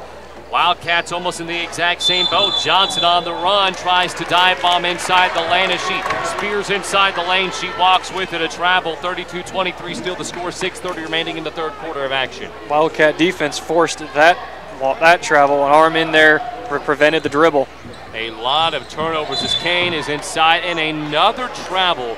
There have been 5 travels called in this third quarter of action, and not even 2 minutes into play. You know, when I was playing, they taught us to do a jump stop. If you're catching the ball, you jump, and that immediately kills your momentum, so it forces you to make sure you aren't moving before you dribble. Sophia Pinamani nearly falling out of bounds as she was swaying like a palm tree in Florida towards the near sideline, and then Johnson, who entered the front court, walks towards the sideline as a timeout is used by Coach Krotz. 32-23 is the score, since it's been nothing but turnovers and a timeout. We'll keep it here in Louisburg, Kansas, to provide you maybe with some more fulfilling substantive context, as the score right now is 32-23. Purple Dragons trail. Shelby, we can sit here and analyze, but it's the first game of the season. You just have to go with the blows. You really do. You got to roll with the punches, and you've also got to realize this is going to be growing. You're a young team. This is a lot to expect going out here to a fairly hostile environment and trying to win. And the Purple Dragons team, they lose several key contributors. We mentioned one early on in Taylor Muth, probably the most noteworthy, as she is playing Division I volleyball. One of the school record holders in kills at Pittsburg High School. So losing a key contributor like that who was a front court presence really hurts this team, and then you're trying to establish a new regime under Coach Pratt, who spent 6 years at Baxter High School, 75 total wins compared to only 63 losses, several sub-state trips, deep sub-state trips last couple of years, including last season. The team was bounced as the ball is inbounded from the right wing. As Casper has it right block, she falls away and chucks it out of bounds. It was last touched by one of the Wildcats. Casper was double teamed. A great congregation defensively by Gassman and Holtzen. Inbounding far baseline as the Purple Dragon offense goes from right to left on your dial is Kidd. Out to Johnson. Kidd established herself in the post, but the ball was chucked away by Johnson. It was a good entry look, but the execution was poor as Gassman quickly hits the ball on the inbound. No one really back. It's a 2-1-2 zone shown by the Purple Dragons. Ball poked up into the air, mid-range jump shot does not go from Belcher. The benefit of that 2-1-2 defense is having the one in the center allows you to float and rotate, close out on passes. Left block is Kidd. Kidd trying to generate some separation. Right top of the key, three does not go. Rebounded by Petty, and an offensive foul committed by the Purple Dragons. The seam, Petty was trying to carve out some airspace for herself, but that was at the expense of putting her arm out and knocking into one of the Wildcat players. That's 2 on Petty. And the second team that foul, I thought, for the Purple Dragons. The scoreboard says 1, so I could be mistaken. Left elbow is Gassman. Gassman has the ball poked loose by Petty, who was really swift with her hands. Ball is up and in through the bottom of the nylon as Belcher uncorked an 11-foot jump shot. She has her first points of the season. 34-23 is the score. The deadlock is finally broken 3 minutes into the third quarter of play. Johnson outside the right wing, about 2-3 steps away from the top of the arc. Kidd trying to stroll inside the lane, loses the basketball as she bumps into the freshman Melton. Right wing is Petty again. She tries to find a screen from Casper. Petty gives it off to Casper with her gray Nike shoes. Jabs left again. Drives right. Forcing her back outside is Holtzen. Left wing is Kidd. Looking down low for Matlock, I beg your pardon, as Buffington comes away with the steal. She has 3 steals forced in this contest. In the post, Melton trying to score. She misses the point-blank range shot. Rebounded by Belcher for a second opportunity. Petty comes away with the steal. In transition, right hand slapped away and out of bounds it goes. And a standing ovation from the Wildcat fan base. A little lackadaisical by Petty there. She slowed down as opposed to driving to the hoop. She may have been afraid she's going to put too much emphasis on the glass and miss the shot. As it was, it ended up being blocked. Johnson rips through on the late closing out Gassman. Pull up three-pointer does not go. The trifecta off the rim. Rebounded by Buffington. She now has 2 rebounds. Trying to skip pass it down in the paint to Belcher. It was deflected in the air by Kidd. Gathered, but I believe Gassman, and then Gassman was fouled on her way up. So Johnson will pick up her 3rd foul. And subs on the floor for the Wildcats. Melton will sub out, as will Belcher in favor of Quinn and Melton. Or I beg your pardon, in Kane. So there was no foul on the floor. The ball was just knocked down of bounds. Kane gets a hand on the basketball where Kidd gets a hand on the basketball as Kane was trying to grapple the sphere and go inside the lane. She goes with a power dribble and is fouled on her way up. And the foul is committed by Casper on the backside. Casper put her arms forward a little bit as opposed to straight up, and that is what caused the foul to be called. Kane, her first free throw of the night. Sets herself at the bar. Her first free throw attempt is long off the right side of the iron. Kane taking a long time to compose herself from the strike. She'll take a step forward with her black Nike shoes with a white swish. Holds the ball in front of her forehead. Free throw off the back iron. And there's just too much thought that goes into that as she's now 0-2 from the free throw line in this contest. Casper with the board, trying to push the envelope in transition. Gives it off to the right wing as Petty is able to drill the 3. Petty is just absolutely on fire right now. No time to waste. Right block with the basketball is Gassman. Gassman gets it down inside the paint. Tied up is Holton with Casper. Holton loses it. Casper has it. Ball pushed on the break. Sophia Pinamani tries to force the issue down low on the post, and the arrow-like pass is broken up by Buffington, who comes away with her 4th steal of the night. Buffington gives it off on an exchange with Quinn. Quinn picks up her dribble over the head throw, and the ball is knocked out of the hands of Kane by Petty. Petty picks up her 3rd foul. Petty has been such a great addition in this contest just as a freshman. Her impact has been felt en route to 10 points. The thing you got to worry about for the Dragons now is getting everyone in foul trouble. Top of the key, straightaway 3 off the inbound, and sinking it is Buffington. 3 of 3 from the outskirts. She has 11 points and leads all scorers tonight. Ball inbounded from the far baseline to Zoe Pinamani. Her team trails by 11, 3 minutes remaining in the 3rd quarter of play. Slashing down the right baseline and picking up contact and forcing the officials to call a foul. Petty did a great job attacking, and the foul will be called against Buffington. That's Buffington's 2nd. It was on the floor, so it will be an inbound from the near baseline. Purple Dragons inbound from left to right. Ball cocked over the head of Kidd. She tosses it away. Kidd with an ill-advised look. As the ball in transition is thrown away by the Wildcats. And my goodness, I look down to my screen for 1 second on my tablet, look back up, and there's another turnover. This is insane in terms of the tempo, as it is now a travel committed by Casper. She now has her 1st turnover of this 2nd half, but the tempo of this game is outrageous. I don't think I have seen a high school girls basketball game with this erratic, this speedy of a cadence. I mean, they're both wanting to go 100 miles an hour, but the thing you run into when you're going 100 miles an hour is you can't make those turns, and sometimes you crash and burn. 2:39 remaining in the 3rd quarter of action. A 37-26 lead is in the palms of the Wildcats. Or I should say Paw Pats. Bounce pass left over, wheeling inside is Kane. Kane tries to go with the Euro step. She takes off with her left foot, ball's denied. In transition, Odell hesitates with the right hand dribble, goes to the left hand now. Looks behind her, kicks it out, and a foul. Noah travel. Coach Krantz has his arms crossed. I think he's been warned more than once not to speak back to the officials, but there have been some calls that could go either way tonight. There's some of these travel calls that you wonder if should really be called jump balls, because both teams have hands on it as a player is falling to the court. Petty again comes away with the steal, her 4th of the night.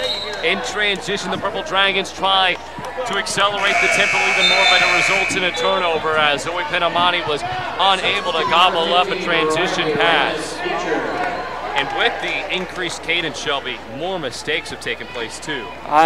I said this in the 1st half, and I stick with it. I think the Dragons are better when they slow it down. Matlock in the backcourt with Odell and Petty trying to bring a full court press. Ball stolen from behind by Odell. The Purple Dragons have numbers 4 on 5. Double clutch follow-away shot from Odell falls. Great move from Cassidy Odell as she ripped the basketball away from the blind side of the dribbling Ratliff Beecher, and then double clutch from her right shoulder, flicked it up and dropped through the tough bank shot. The Purple Dragons trail by 9 following a timeout used by Coach Lowery. 37-28 the score. We will keep it here in Louisburg, Kansas. And again, we keep anatomizing both of these teams, dissecting both clubs, and it boils down to it's the first game of the year, both teams with this hectic pace. But we haven't seen very many half-court sets run by both of these teams. Now for Coach Krantz in this instance, you've had 13-14 practices total in a purple and white scrimmage as it's deemed on Tuesday. So no real chance to exhibit these plays in a format like this. But for Coach Lowery, your club has been together for quite some time, including the 3 seniors. So you expect maybe some half-court sets to be run instead of going willy-nilly with a hectic pace. Ball is inbounded far baseline to Burlington, and in the front court is Holton. Holton gets it right back to Belcher on the mid-range 2. Does not fall. Kane with the offensive board and is fouled on her way up by Casper. You know, you mentioned the 3 seniors on this Louisburg squad. I think the thing that you run into is that going full speed can be an offensive set if done appropriately. And I agree with that. I do like to be cognizant of when you go fast-paced, is going to the free throw line once again. Is Kane. She's 0-2 from the free throw line. A very methodical free throw approach as the 90-degree flick of the wrist goes through. But when you start to see some of the results of your labor on the court, and when the detriments outweigh the benefits, you have to start to think we have to change the game plan a little bit. Second free throw, no good. Over the back call is on Buffington. Her third foul. She leads all scorers with 11 points. So that could be an issue for Coach Lowery. He is not going to sub out Buffington at this point. In the blue dress shirt, Lowery is currently patrolling his own sideline as Petty has the basketball, escorts a chest-high pass over to the right corner where Casper's at, and an offensive foul is called on the Purple Dragons away from the ball, and it is on Kidd. Kidd turns back around and starts talking with the officials and saying, what was the foul on? And I think she's just trying to be aggressive in the post and carve out some room. You used your shoulder and sometimes a little bit of your forearm if you are an offensive player to gain a little separation, either to get a shot off, dribble better, find an opening on the passing lane. But if you can't even use a little bit of your body, it makes things very, very difficult to get any sort of offense started. A lot of calls is all I could say in this ball game. Ball is loose on the floor for a moment by Belcher. Belcher is able to recover, tries to go with an erratic, non-composed floater. It is off kilter, and the ball goes off of Odell, who is trying to come up with the rebound. It is Wildcat basketball with $1:30 remaining in the third quarter of play. 38-28, the score. The Purple Dragons trail. 9 total team fouls in this third quarter, and I think there is a warning ensued on the Wildcats. Yes, a warning has been given to the Wildcats, I believe, from what I was able to hear by the official. Ball falls off the hand to Kane, scooped up by Petty. Pressure coming from her backside. Ball is stolen away by Belcher, and then Petty tries to strip it away, but ends up swiping at the belt of Belcher, who hits the deck. And that is the second foul, I believe, committed by Petty in the team's 8th foul. The Purple Dragons will send the Wildcats to the line. And a major correction on my part. Petty now has 4 fouls. I was looking at the wrong player on my stat sheet. She now has 4 personal fouls, excuse me. She is the team's leading scorer right now with 10 points. Belcher at the free throw line, shooting a 1-and-1 with 1:23 remaining in the third quarter of play. Belcher's free throw, left side of the rim, does not go. Loose ball, Kane pokes it back, and it's saved. Belcher comes up with it, dribbles from right to left, and then hits the deck. She trips over Odell's leg. Wow, what an effort by Kane. And then Belcher. And it's a back-to-back trips to the free throw line. Odell picks up her second foul.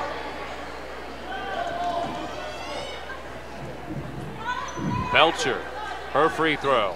No good, too hard. Off the back of the iron, recovering it is Matlock. Clearing out the backcourt is Casper. Belcher 0 of 2 in this contest from the charity stripe. It is a 38-28 score. Casper in transition, double clutch, high out the window, does not go. And a streaking rebound by Casper. She tries to fade away with the left hand. The offhand shot does not go. Coming up with it is Holtz, and she gathers her third rebound of the contest. The smallest player on the court tries to accelerate. Ball jarred loose by Odell. It goes out of bounds. That's a good play by Odell there, just to get enough of a hand on there to kick it out as opposed to bodying up. I know there's some. And the official was unaware of the sub trying to come in, and Carly Gassman, she will sub in. Coming off the court is Belcher now. 53 seconds remaining in the third quarter of action. Casper, her hands straight up vertically against Holtzen. Kane gets a hands off to Holtzen. Holtzen trying to streak inside the lane, setting up Ratliff Bleacher. Her three-pointer does not go. Rebounded by Odell. Odell in transition, looks up, no one there. Hesitates, still dribbles down the right side. Try to squeeze a pass to, I believe, Sophia Penamani, and then Casper trying to make a diving effort to save the basketball. High-energy basketball between these two clubs, and it has been a super fun matchup to watch. Ball stolen away by Matlock on the opposite end. Sophia Penamani inside the lane, draws the contact against Holzer, and Holzer just raises her right arm saying it was on me. Before that out-of-bounds experience, Penamani broke the opposite direction than what Odell thought she was going to. Odell threw it down the baseline, and Pinamani broke out as if an attempt to reset the offense. Pinamani's first free throw and a high arcing shot that rainbows off the back of the iron and then squeezes like orange juice from the hands of the official who has it underneath the basket. As Ratliff Beecher comes out, as well as Holtzen, I beg your pardon. Second free throw on the way from Pinamani, and it's high off the rim again. Rebounded in a clear out by Belcher. Sophia Pinamani goes 0-2 from the stripe, right wing. A pass is thrown from Belcher to a cutting Gassman. Down low, Kane lobs it up right hand, no good. Sophia Pinamani comes up with it. She gives it off to Casper, who is now trying to rein in the offense. Now controlling the reins of this Pittsburgh team is Casper as she tries to fight her way to the basket, and a foul on the floor. And that should be the 15th foul committed by the Wildcats, not the fourth. And it's the third foul committed by Belcher. Ball is inbounded from the near side baseline by Kidd. Ball trying to be dumped off the Kidd. Ball is loose. Melton will gather it. Two Purple Dragon players had a spill on the opposite end. Clean up on aisle 3 as time expires in the third quarter. 38-28 is the score. And my goodness, Shelby, this has just been an offensive endeavor that has not allowed anyone to breathe, especially you and I as we're trying to talk about this game. A 10-point lead for the Wildcats as we head into the final frame of action from Louisburg. Kansas. We will step aside for 30 seconds and bring you back your home of Purple Dragon Athletics on ESPN 100.7. What's the buzz around Community National Bank and Trust? They're talking mobile banking, instant issue debit cards, rewards checking and credit cards, and let's not forget e-power checking, paying better than CD-like rates on a checking account, plus nationwide ATM fee refunds. Get in on the buzz. Community National Bank and Trust, member FDIC. Let's go back live courtside. Well, I was able to find an oxygen tank and regain my breath because of this exhilarating matchup, one, and two, because of the fact that this has been such an up-tempo, high-octane, very fast cadence, whatever words you want to use, contest. But the Purple Dragons, as it stands now, trail by 10. First game of the season for our 2017-2018 ESPN 100.7 basketball tip-off. Cam Molina, Shelby White with you as Casper is being harassed in the backcourt. She's hounded by Holtzen, who picks up her third foul. She slapped Casper on the arm, and that is the 15th foul committed by the Wildcats. You know, the best analogy I think I've suddenly come up with on how to compare the tempo to this game is, you know how you put out a gasoline fire? You make a bigger one next to it, and that's what these teams are doing. They're trying to run faster than each other. 7:40 remaining in the ball game. Casper has it inside the key on the right side of the court. With it is Johnson. She looks low to Kidd. Ball's poked up in the air by Kane. Coveted by Kidd. Up fake by Casper. She has a little bit of room to wiggle. She snakes inside but is unable to finish. Rebound by Buffington, who clears out the backcourt and now picks up her feet and runs forward. She streaks past midcourt. Standing on the arc and now inside the arc. Up fake in the left corner by Belcher. Kicks it back out left wing to the top of the key. Currently situated as Gassman. Gassman takes a leap inside the lane. Ball's deterred as she trying to go with a hop step follow away jump shot, but Kidd was able to get a fingertip on and it's blocked. On the right wing is Casper. She gets it over to Sophia Pinamani. Over to Johnson. She's inside of the lane. Backs it back outside. She was at the free throw line. Thought about uncorking a deuce, but it's thought better of it. Back to Johnson. Left wing. Jab steps right. She'll go left. She's on the left short corner now. Left block. Left two-point jump shot does not go by Sophia Pinamani. So the left elbow extended jump shot does not fall on a rebound by Gassman. Gassman hesitates. She's on the left elbow. She goes to the right corner. Left corner, I beg your pardon, as she sequesters herself from the rest of her teammates. Kick out to Kane. Great look by Belcher. Rebound by Buffington. She lost it, and then it was quickly gathered by Casper, who now has 2 rebounds. Casper in transition finds Pinamani, but Pinamani can't finish. Casper with her hands up, defending Gassman. Gassman with her blonde ponytail laced together with a black hair tie loses the basketball. 38-28 is the score. A 10-point lead for the Wildcats at home on this Friday night to begin December. In the backcourt for the Purple Dragons is Johnson. In front of the scorer's table is Casper. She inbounds the basketball to Johnson, who now enters the front court. Casper with no more than maybe an arm's length distance between her and Holtzen. None of the Wildcats players are laying off their respective mark, and a foul on the floor. The overzealous Belcher bumped into Petty on the play, so Belcher now has 4 fouls, and that is the team's 6th foul. 6:08 remaining in the fourth quarter of play.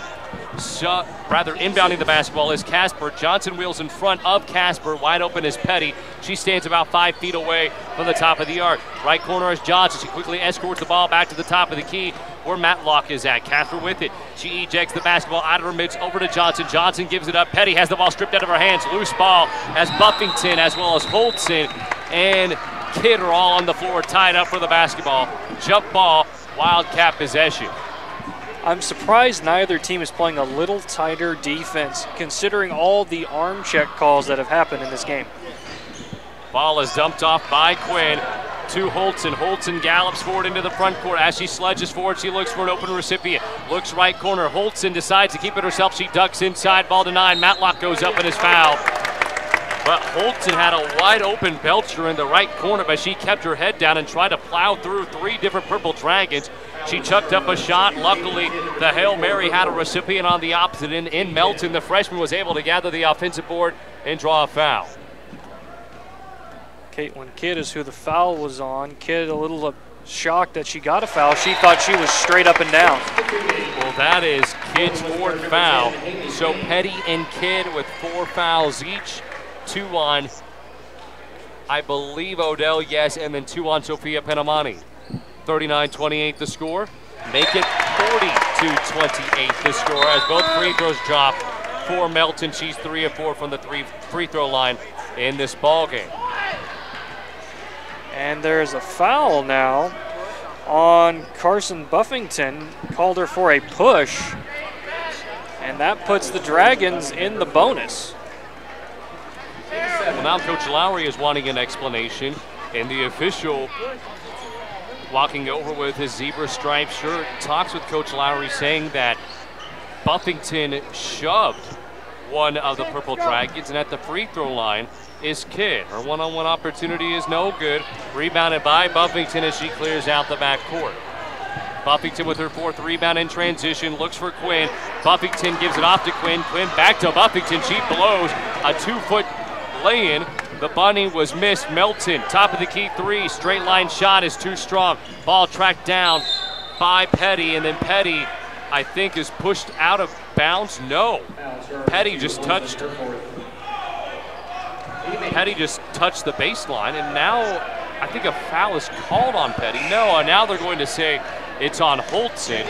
I think the PA announcer said it was on Petty when he really meant Holtzen. But Holtzen now has 4 fouls. There are 4 fouls also on Belcher, 3 on Buffington. And so the free throw line is Petty. This is her first trip to the free throw line tonight. 18 fouls for the Wildcats, and Petty's silky smooth free throw drops. She had a very unique shot there in that she kicked up one of her feet as she shot it, as if she was doing a jump shot, but she never really left the ground. She looks like a horse in a stable, just one that's kind of petulant. Second free throw is no good. Rebounded by Kane. Kane trying to bruise down the far sideline, and she steps out of bounds. Good defense by Petty to force the hand of Kane, the sophomore. You know, I say the Dragons do better in a half-court offense, but when they do this full press defense, they do seem to fluster Louisburg. Handoff from Johnson to Casper following the inbound. Casper bounce pass. Matlock straightaway 3 leaves it short, and it will take a straight line drop like a curveball off the front of the iron following the 3-pointer. Then Casper sticks her foot out, and it's a kick ball. Coach Krotz again calling for that full court press right now. 40-29 is the score. Purple Dragons trail by 11. 5 minutes left in the contest. Gassman tries to trudge forward past 4 different Purple Dragons. No one's back. Power dribble by Melton. She goes right into the hands of Kidd. Good deflection by Kidd. She looked like a blocker on the front line of a volleyball team. Just had that squeeze block perfectly positioned to swat it away. She adjusted from the last time she was faced that position. Didn't get the foul drawn on her this time. Inbounding from the right of the goal is Holtzen. Gets it down to Melton, and then Melton, who caught the basketball, caught it on 1 foot, hopped twice, then shot. It should be a travel, but instead it's called a foul on the floor. And that is on Matlock, her 3rd. Melton's first free throw takes a jump off the left side of the rim, and then a high arcing swing towards the top of the backboard, and then does not fall through. Melton's second attempt. Dances around the rim and finally drops through. And we have a conference at the scorer's table. Unsure what it was. I think the official just wanted to be remembered, or rather be reminded of what the possession arrow is at this point so late in the contest, and that is a travel. Casper got the inbound, took a hop, and then dribbled again. And that is just a novice mistake on her part. And when you expect a senior to perform at a game like this, you also had the expectations that they will execute crisply. That's not to say that they won't make errors, but plays like that give a wide open three-pointer to Holtzen, albeit she misses an opportunity to score. Melton comes up with the offensive board, ball still loose. Casper comes up with it, no harm, no foul following the travel. Casper looks up, dribbling with her right arm. Ball's palmed in her right hand. She pushes the ball to the hardwood, picks up her dribble on the right block, kicks it out to Johnson. Johnson, what a transparent pass. She telegraphed it all the way, and then Petty inside the lane went topsy-turvy. She went to go streak inside, attack baseline, and then as she took off from her starting point, the ball was squished out of her hand, and as it was grappled and Petty was holding on to it, she was slammed down to the court. Carly Gassman is who they called the foul on, but good sportsmanship by Gassman helping her up. Well, the foul, the last that it was on Melton. That will be Melton's second. Subbing out is Melton after she picks up her second foul. Buffington subs in. Second free throw from Petty is no good. Rebound coming from Buffington. Buffington wheels back outside. Buffington still trying to maneuver in her own backcourt. Ball stolen away by Petty. She now has 5 steals in the ballgame. The 3 on the way from Johnson, takes a hop off the back iron, then off the top of the backboard, and then goes out of bounds. And then Petty tried to go with the strip of Buffington, and a foul is called against her. If it stands, that is the 5th foul on Petty. I think Petty realizes it and is heading towards the scorer's table. Fouls charged to number 12, Petty, her 5th. So that is Petty's 5th foul, and the double bonus opportunity for the Wildcats now. And Petty finishes with a team-high 12 points, 2 of 2 from deep, 2 of 4 from the free throw line. Speaking of which, at the stripe, currently shooting free throws is Buffington. Her first free throw is no good. As bad as it is for Petty to have fouled out, scoring 12 points off the bench as a freshman in your first varsity game ever, that's something to be commended for. Second shot on the way from Buffington, and it goes. Buffington now with 12 points. She's tied for the leading scorer in the ballgame with Petty. Streaking down in between 2 different Wildcats is Casper. She goes unabated to the right block and finishes with the right hand. Good look by Casper. She is now 3 of 5 from the field. Ball stolen away by Johnson. Bounce pass is to Matlock, and Matlock capitalizes off a great defensive effort by Johnson. Riley Johnson with the assist and forcing the steal, and it's a 41-34 contest. The Purple Dragons trail by 7 points. Midway through the 4th quarter of action, we will step aside for 30 seconds to bring you back more action from Pittsburg, Kansas, or I beg your pardon, from Louisburg, Kansas. You're listening to the home of Purple Dragon Athletics on ESPN 100.7. I had no idea you did that. That's what I said when I learned CDL does more than just electrical work, like plumbing, heat and air, security cameras and alarms, generators, solar panels, even signs for my business.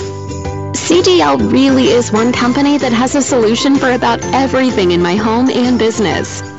Learn more at cdlsolution.com. Stream this online at ESPN1007.com. And welcome back to Louisburg, Kansas, alongside Shelby White with Avi Shamra back at our KSHQ studio. I'm Cam Molina.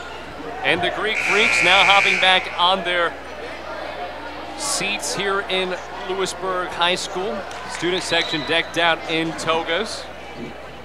They have something to be very energetic and happy about as Johnson following the inbound by Holtzen on the far baseline is swatted away, will remain Wildcat ball, but the Wildcats led by Coach Lowery lead by 7, 41-34.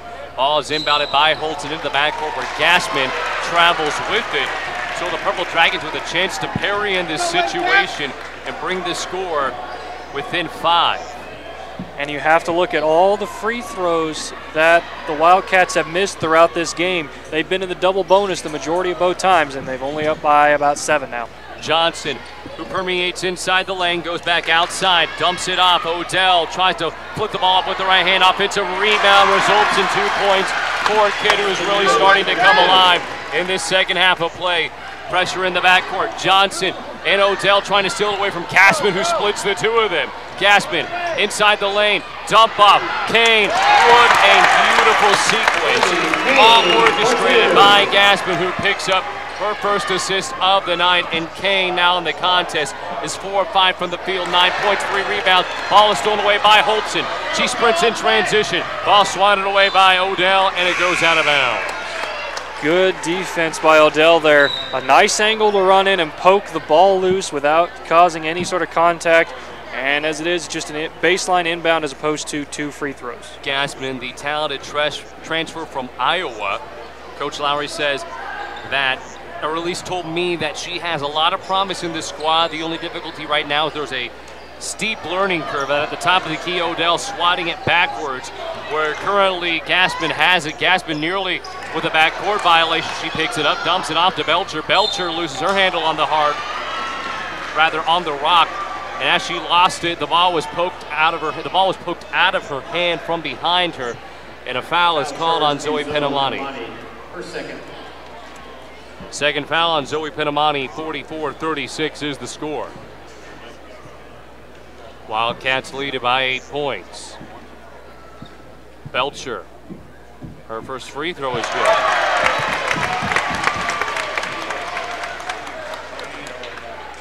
Now out to a 9-point lead with 2:45 remaining in the contest. Purple Dragons just starting to watch the door close on a chance to come back into this contest.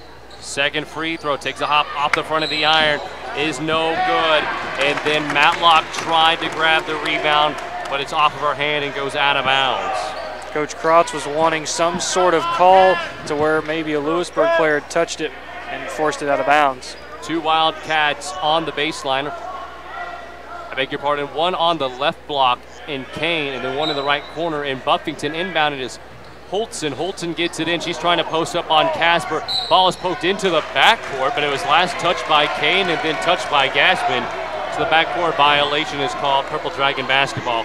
Coach Lowery clapping his hands together, just trying to keep his girls focused in this ball game and also keep their energy level and confidence up. Subbing out is Zoe Penamani. Coming in is Riley Johnson. Dribbling with the ball with her right hand. The moving Casper, who's trying to shuck off a screen. Left wing is Johnson looking for Casper. Left short corner. She's attacking inside the key. Pull up, follow away to a good move by Casper on the hop step in the middle of the lane to finish. And a timeout used by Coach Krotz. 45-38 is the score. 2:23 remaining in the contest. We will step aside for 30 seconds to bring you back more action from Louisburg, Kansas. Hi, this is Dr. Brent Cousins with SEK Urgent Care. When you're sick, when you're injured, or when you just don't feel like yourself, SEK Urgent Care is here for you. Let our skilled providers treat your non-life-threatening illness or injury at a fraction of the time and cost of an ER visit. Located at the corner of Centennial and Broadway in the Meadowbrook Commons, Open 7 days a week for your convenience. SEK Urgent Care, where your family and time matter. Find us fast on names and numbers. High school basketball on ESPN 100.7. The purple, black, and white pom-pom wielding cheerleaders for the Louisburg Wildcats trying to hype up the crowd with just under 2:50 remaining in this contest. It is a 7-point edge for the Wildcats to lead 45-38. The Purple Dragons have found success in this fourth quarter of action, currently outscoring the Wildcats 10-7, so a +3 margin there. And at halftime, this Dragons team trailed by 9 after 3 by 10, but have battled back. Ball is inbounded by Buffington to Holton. Holton dribbling with her right hand, then over to her left hand. Goes with a spin move against Odell in the backcourt. Johnson finally corralling Holton. Holton double teamed by Casper and Johnson. Bounce pass is to Gassman. Gassman has it. Dribbles from right to left as she crosses over. She's at the tip of the key. Gassman is open, but double teamed is Melton, and the freshman doesn't know what to do with the basketball. And a timeout used by Coach Lowery. And I do not believe he wanted to use the timeout, but the freshman panicked in that situation, and she already knows that she's about to be on the receiving end of criticism. But Coach Lowery trying to help guide that young player in Melton, who has stood out tonight. She has 9 points. She's 4 of 6 from the free throw line. She's not the only one who has stepped up in this ball game for the Wildcats, Shelby. 9 points for Haley Kane in the contest. And then Isabel Holton, who had 8 points in the first half of action, still has 8 points total in the game. For her rebound, her distribution, her facilitating the basketball has really made waves in this contest. Rebounds get you second chance points if you're on offense, and they get you a chance to start your offense on defense. And sometimes points aren't always required to do a good offensive job. Rebounds are just as good. 45-38 is the score. The Purple Dragons again trail by 7. 2 minutes remaining in the contest. It is now time to put it into high gear if you are the Dragons. On the floor for the Purple Dragons, Matlock, Odell, Kidd, Johnson, and Casper.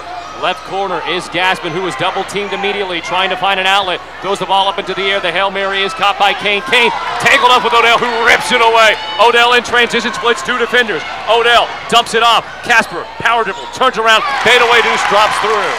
5-point game now, following the Casper deuce that dropped through the bottom of the nylon. Ball is inbounded to Holton.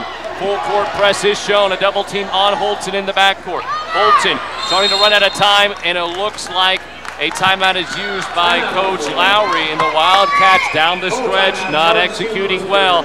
A 5-point ball game as the Dragons are right back into the contest, within arm's reach of pulling back into this ball game. We will step aside for 30 seconds to bring you back more action from your home of Purple Dragon Athletics here on ESPN 100.7. The true test of a great insurance agency comes when you suffer a loss. It's easy to take your premiums, but Ray Ryan of Ryan Insurance of Pittsburgh knows that handling your claim is the most important service an insured needs. Claim is our chance to let the customer know that we'll be out there, not just that we sold them a policy, we'll also be there when a claim occurs to make sure it gets handled in an honest, respectable way. Ryan Insurance of Pittsburgh, a trusted choice agency. Find them fast in names and numbers. Let's go back live courtside.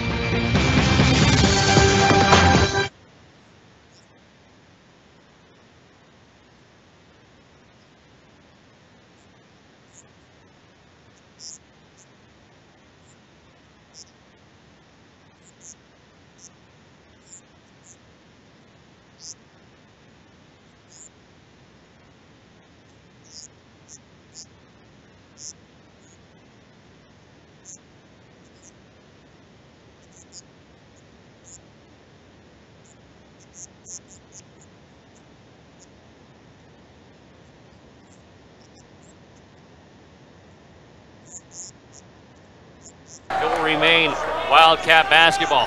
Holton slaps the basketball and the stack set breaks apart. Kane hands off to Holton. Kidd trying to retreat to defend Kane. Baseline is Belcher. Belcher denied by Kane. The Stifle Tower turns it back. Belcher trying to recover the basketball, but her right shoulder was on the baseline. Out of bounds, Purple Dragon basketball, trailing by 5, 1:11 left in the game. Great hustle by Beltzer there to try and keep it alive. Just a bit of unfortunate luck having her shoulder hit the out of bounds line. Casper, Johnson, Casper. Pushing the ball in transition to Kidd. Kidd going inside against King. Kick back out to Casper. She'll prospect down the right short corner to the right block. Kidd has it, dumps it off to Johnson. Johnson tethered next to Casper.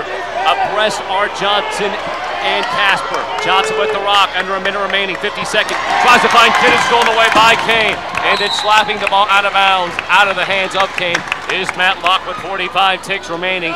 That could have been the turning point for the Purple Dragons. It could have been a 2-possession game at that point, but now it's still a 3-possession ball game.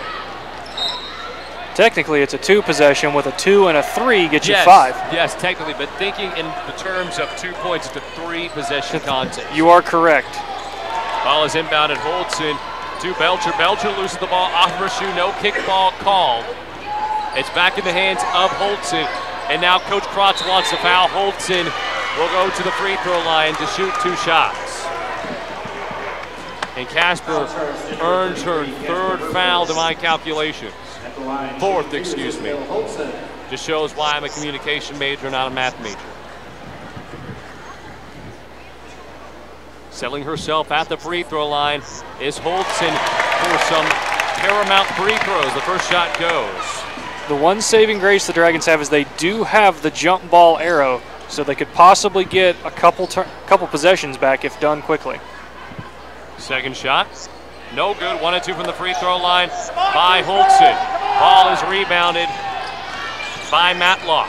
In transition, Casper backs it out, and a foul call, or excuse me, a timeout called by Coach Krotz. A 6-point ball game, and Shelby, in this situation, you have 24 ticks left. Not a lot of timeouts at your disposal, and I'm looking at the official trying to see how many timeouts are left for each side. And I think it's 0 for each side now, so I think Coach Krotz has blown his last timeout. But it's a 6-point game. In this situation, some streaky free throw shooting from the Wildcats. You can go down the avenue and trying to get a quick 2 off the inbound, look for Kidd down low. Maybe Matlock or cutting Casper. Or in this situation, maybe you can try to bring up Casper, a 3-point shooter, to the top of the key. Set something up for her, something designed. But we have seen Johnson, we spectated Johnson in this contest, and she's taken several threes in this ballgame. None of them have dropped. Now, it may be a cold hand, but she seems far more comfortable shooting from the outside, so you have options in front of you. You have plenty of options, and like I said, they do have the possession arrow in their favor, so even if they don't get a quick foul, if they can somehow wrangle a jump ball to get the possession back to them, that'll give them a little bit of life. However, they need to make this shot more than anything. That is the first thing they need to do in order to start this. And as you say, the ball is set to be inbound by the Purple Dragons. Johnson gets it in. Casper hesitates at the top of the key. She has 22 seconds. Johnson's wide open, squares up. 3-point jump shot is up. And in! It's a 3-point contest. 16 ticks left in the backcourt. Holtzen trying to foul is Matlock, and she finally does. Great shot by Johnson. She had a wide open look. She didn't rush herself. She did exactly what she's done all game, and this time she got it to fall. And Johnson, who has been cold from behind the arc all night, has run into a cold spell in this contest, scoring in general. Finally, with her first points of the ball game, comes at a crucial time. And Holtzen, who had 1 and 2 from the free throw line last time, needs both of these. Her first free throw does not drop. If the second free throw drops, you expect maybe a hurry-up layup trying to draw the contact unless Johnson is open for a 3. Second free throw attempt from Holtzen is up, and it is good. Holtzen 2 of 4 from the line in the ballgame. They're saying it's waved off. She went over the line. Wow. That is huge. That's a huge break for the Dragons. So a 3-pointer ties it here. Casper inbound to Odell. Odell double team in the backcourt. Casper has it, 7 seconds left. Casper has it, tries to go inside the lane, kicks it out. Matlock, 3-pointer up, and it's an air ball. 2 seconds, 1 second.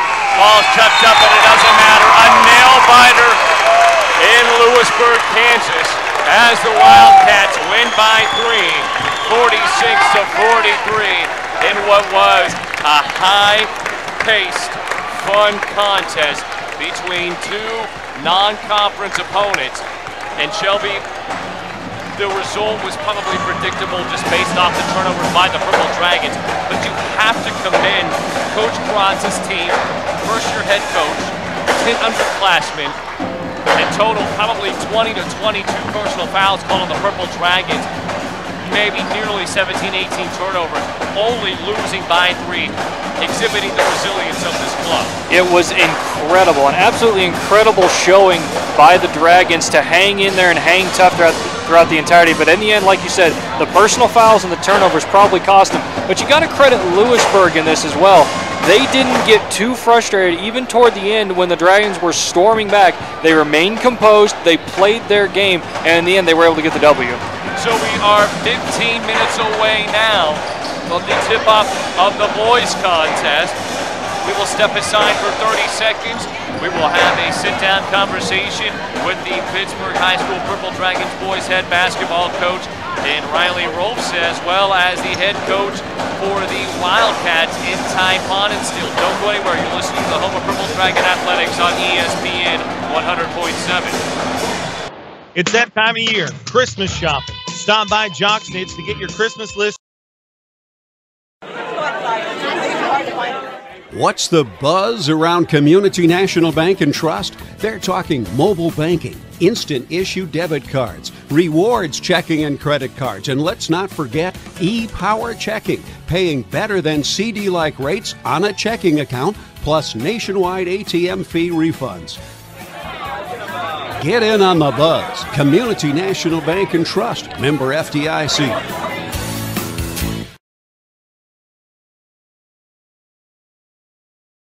Headquartered in Richmond, Kansas, QSI Quality Structures Incorporated specializes in designing and building complete post-frame buildings.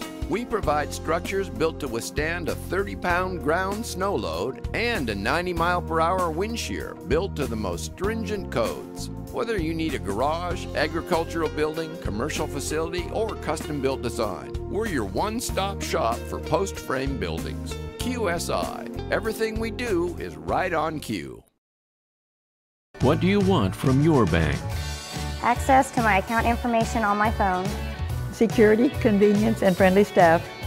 When I call, I want to speak with a real person. I want it all. Low fees, low loan rates, and high deposit rates. What if there was a place like this in your community? There is.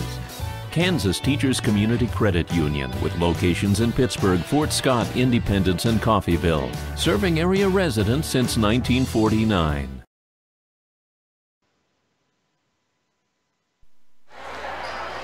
We welcome you back to Louisburg, Kansas, alongside Shelby White with Avi Sharma back at our KSHQ studio. I'm Cam Molina. 12 minutes remaining before the boys tip-off happens. Before we get into that action, let's quickly go over the final statistics for the girls' game. The Purple Dragons lose their first game of the season, a final score of 46-43, as first-year head coach Chris Pratt loses a heartbreaker in the first quarter of action. Shelby, the Purple Dragons team and Wildcats team trying to shake off the rust, as the analogy goes, and it was a first quarter hampered by a lot of turnovers, miscommunication, some big gaps that led into some fast break opportunities, but did not result in anything.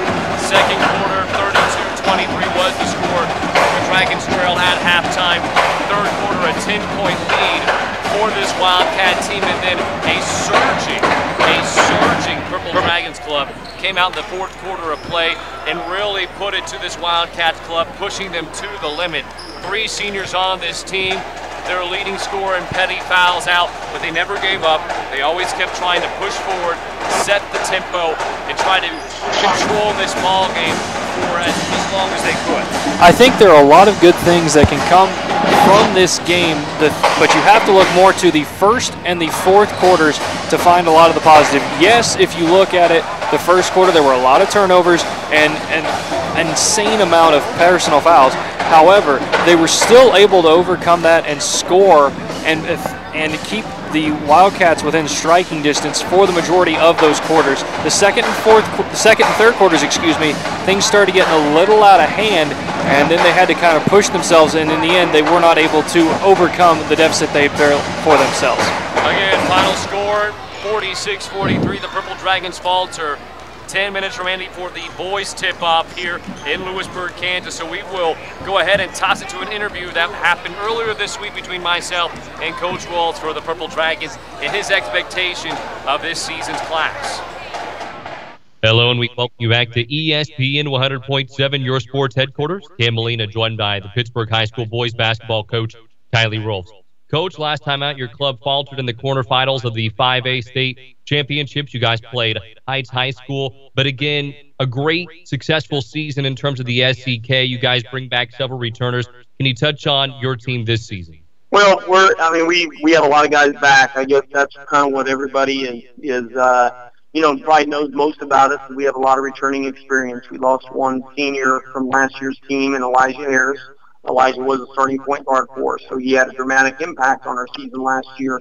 So losing him, is something we've definitely had to deal with. But in terms of the guys that we have back, Elijah was part of about a 7-man rotation that we played consistently last year, and so we have 6 of our top 7 players back from last year's team, and we feel like we've had a chance to develop some more depth throughout our off season, and so we feel like we have some guys that can step in and help us as well off the bench in different roles. So, that's kind of how it's unfolded from last year. Our guys are very excited. There's a lot of expectations around our program right now, without a doubt, because of the success that we had last year and because of all the guys that we have coming back. So that is something we have to deal with, on a daily basis, but our guys have handled it pretty well to this point. Well, Coach, you had an intra-club scrimmage recently on Tuesday, to be exact. What did you see from your club early on? What really stood out to you? Well, a scrimmage is just one of those. It's just that. It's a scrimmage. I could probably get into a lot more things that I didn't like about the scrimmage because, it's just kind of one of those situations. You're playing against each other, so on and so forth. But, what we did get out of the scrimmage is we were able to kind of go through our whole pregame routine. I think we definitely got some nerves and some jitters out of some of our guys, especially a couple of our younger players that just haven't been in a situation like that before. So it just gave us a chance. We got some things on video that we were able to kind of talk to and show our guys yesterday before practice. So, from a productivity standpoint, I thought it went well just because we were able to get those things done, which will hopefully carry over and give us some help as we head into our first game tomorrow night when it's all for real. And, Coach, you mentioned your returning starters. You have 6 seniors on this club, and with a senior-laden squad like this, it could probably take you pretty far. How confident do you feel in the seniors on this team? In addition, have you seen them really grow in terms of leaders over the last couple of months? Yeah, there's no question. It's a very strong group, not only basketball-wise, but just leadership-wise and just quality of person. I mean, this is a very solid group that's been – they've all been on our program 4 years, and they understand what we expect and how things need to be done, and they're guys that are bought in. And that's, as a coach, there's really nothing better than that, than having a group of kids that are just bought into what you're trying to do because they can set the tone for everybody else, and they can, help you with those expectations from year to year. And this group has been very good in that. They're good teammates. They like each other. They like to play together. They really like the game of basketball, and so they've made my job a lot more enjoyable and a lot easier as well. Currently talking with Pittsburg High School boys basketball coach Kylie Rolfs. And, Coach, you also mentioned the depth of your team, how that expanded in the offseason. Can you touch on who really developed during that time and who really impressed you during that period where everyone was just starting to really blossom? Well, all that is good in the off season. There's no doubt, but you really never know for sure until you start playing, under the big lights on a Friday or Tuesday night. But we did, Isaac Leverance, Alex Kafka, or 2 of our other seniors. Dalton Gromer's another senior that I felt like took some steps towards being able to help us this year in different roles off the bench, and So we'll see how that all unfolds come come game night for the first time against Louisburg. But those are a few of the guys that, along with our returners, I thought had a good summer, had a good off season, and have given themselves a chance now to give us some help off the bench, which will be a good thing for us. And Coach, again, you mentioned your first game of the season coming up, maybe some rest coming from some of your guys transitioning from football to basketball. But what do you look for in this situation going into the first game of the season? Any particulars that you'll really have your eye out for? Well, what you hope for as a coach is that you get on the floor and you're ready to compete. That's the number one thing. If we don't do that, really nothing else matters. If we're ready to compete at a high level, and I think this group will be, but if you're ready to compete at a high level, it can take care of a lot of the mistakes that are going to be made, especially on your first game when the big lights are on a Friday night. I mean, the kids will be excited about playing, and that adrenaline gets going, and a lot of mistakes we made by the players and coaches on both sides. And so if you're ready to compete at a high level and you can maintain that intensity for long periods of time, it gives you a chance to play through and a lot of those mistakes and hopefully still be productive. So I think that's a big key for us, against Louisburg, and I think that's always a big key as you head into that first game especially. And Coach, you touched on it, your first contest this season against the Louisburg Wildcats. What do you see from that club, and what areas do you expect your boys to excel at against this team? Well, they are. This is going to be first games for us. Mostly are like this. I'm not a big believer in spending a lot of time looking at video of a team from last season. Now, I'm not saying we don't do that. We do that, but this year is even more different just because they have a new coach this year, and they lost a lot of players from last year's team, so they'll be playing a lot of different guys than what we played against last year. So there's really, we're really more concerned about Pittsburg High School as we head into this first game because we just don't know a lot about what they're going to be doing with the new coach and several new players. So we're going to do our best to be prepared so that we're ready to adjust as the game moves along. And the good news is I think we have a group of kids that can make those adjustments kind of on the fly. Again, that was the Pittsburg High School boys basketball coach, Kylie Rolfs. When we return to ESPN 100.7, we will have Ty Bonnet-Still, head basketball coach for the Louisburg Wildcats. You're listening to the home of Purple Dragon Athletics on ESPN 100.7. I had no idea you did that. That's what I said when I learned CDL does more than just electrical work. Like plumbing, heat and air, security cameras and alarms, generators, solar panels, even signs for my business. CDL really is one company that has a solution for about everything in my home and business. Learn more at cdlsolution.com. Let's go back live courtside. Advanced technology. And welcome back to Louisburg, Kansas, alongside Shelby White with Avi Sharma back at our KSHQ studio. I'm Cam Molina. Right now, 2:30 remaining before the tip-off in the boys' contest. We would share with you the Coach Ty Bonnet-Still interview, but time is very precious right now. We have some game notes and starters we need to deliver to you ahead of tonight's matchup. Let's go ahead and deliver those starting lineups to you, beginning with the Pittsburg High Purple Dragons, coached by Riley Rolfs. 19 total seasons as a head coach, 19-3 last year, and guided this club to an appearance in the 5A state quarterfinals. This club lost to the Heights Falcons, but a lot of seniors leading this club, including Chase Curtis, a forward on this club, listed at 6'6", starting quarterback for the football team as he guided the Dragons football club to a sectional appearance against St. Thomas Aquinas, who eventually held to Bishop Carroll. Drew Rolfs, the son of Riley Rolfs, the head coach of the club. Kevin Elkamil, sophomore guard, and then a man who has gained a lot of praise and notoriety and has also earned a lot of accolades over the last couple of seasons. And Marquis Inglis, the senior forward, has been a marquee player for this club the last couple of seasons. And then Jarek Butcher, an emotional linebacker on the football team, will play the forward spot tonight for the Dragons. And as for the first-year head coach in Ty Bonnet-Still, his starting lineup looks like this. The junior guard in Braden Gage will take care of the point guard duties, with Desmond Doles Acting as the forward, Benjamin Minster, a senior guard flanking Gage, as well as Justin Siebert. And finally, at the power forward slot, Dalton Reimer. So this is a very high-paced, up-tempo style of offense that Coach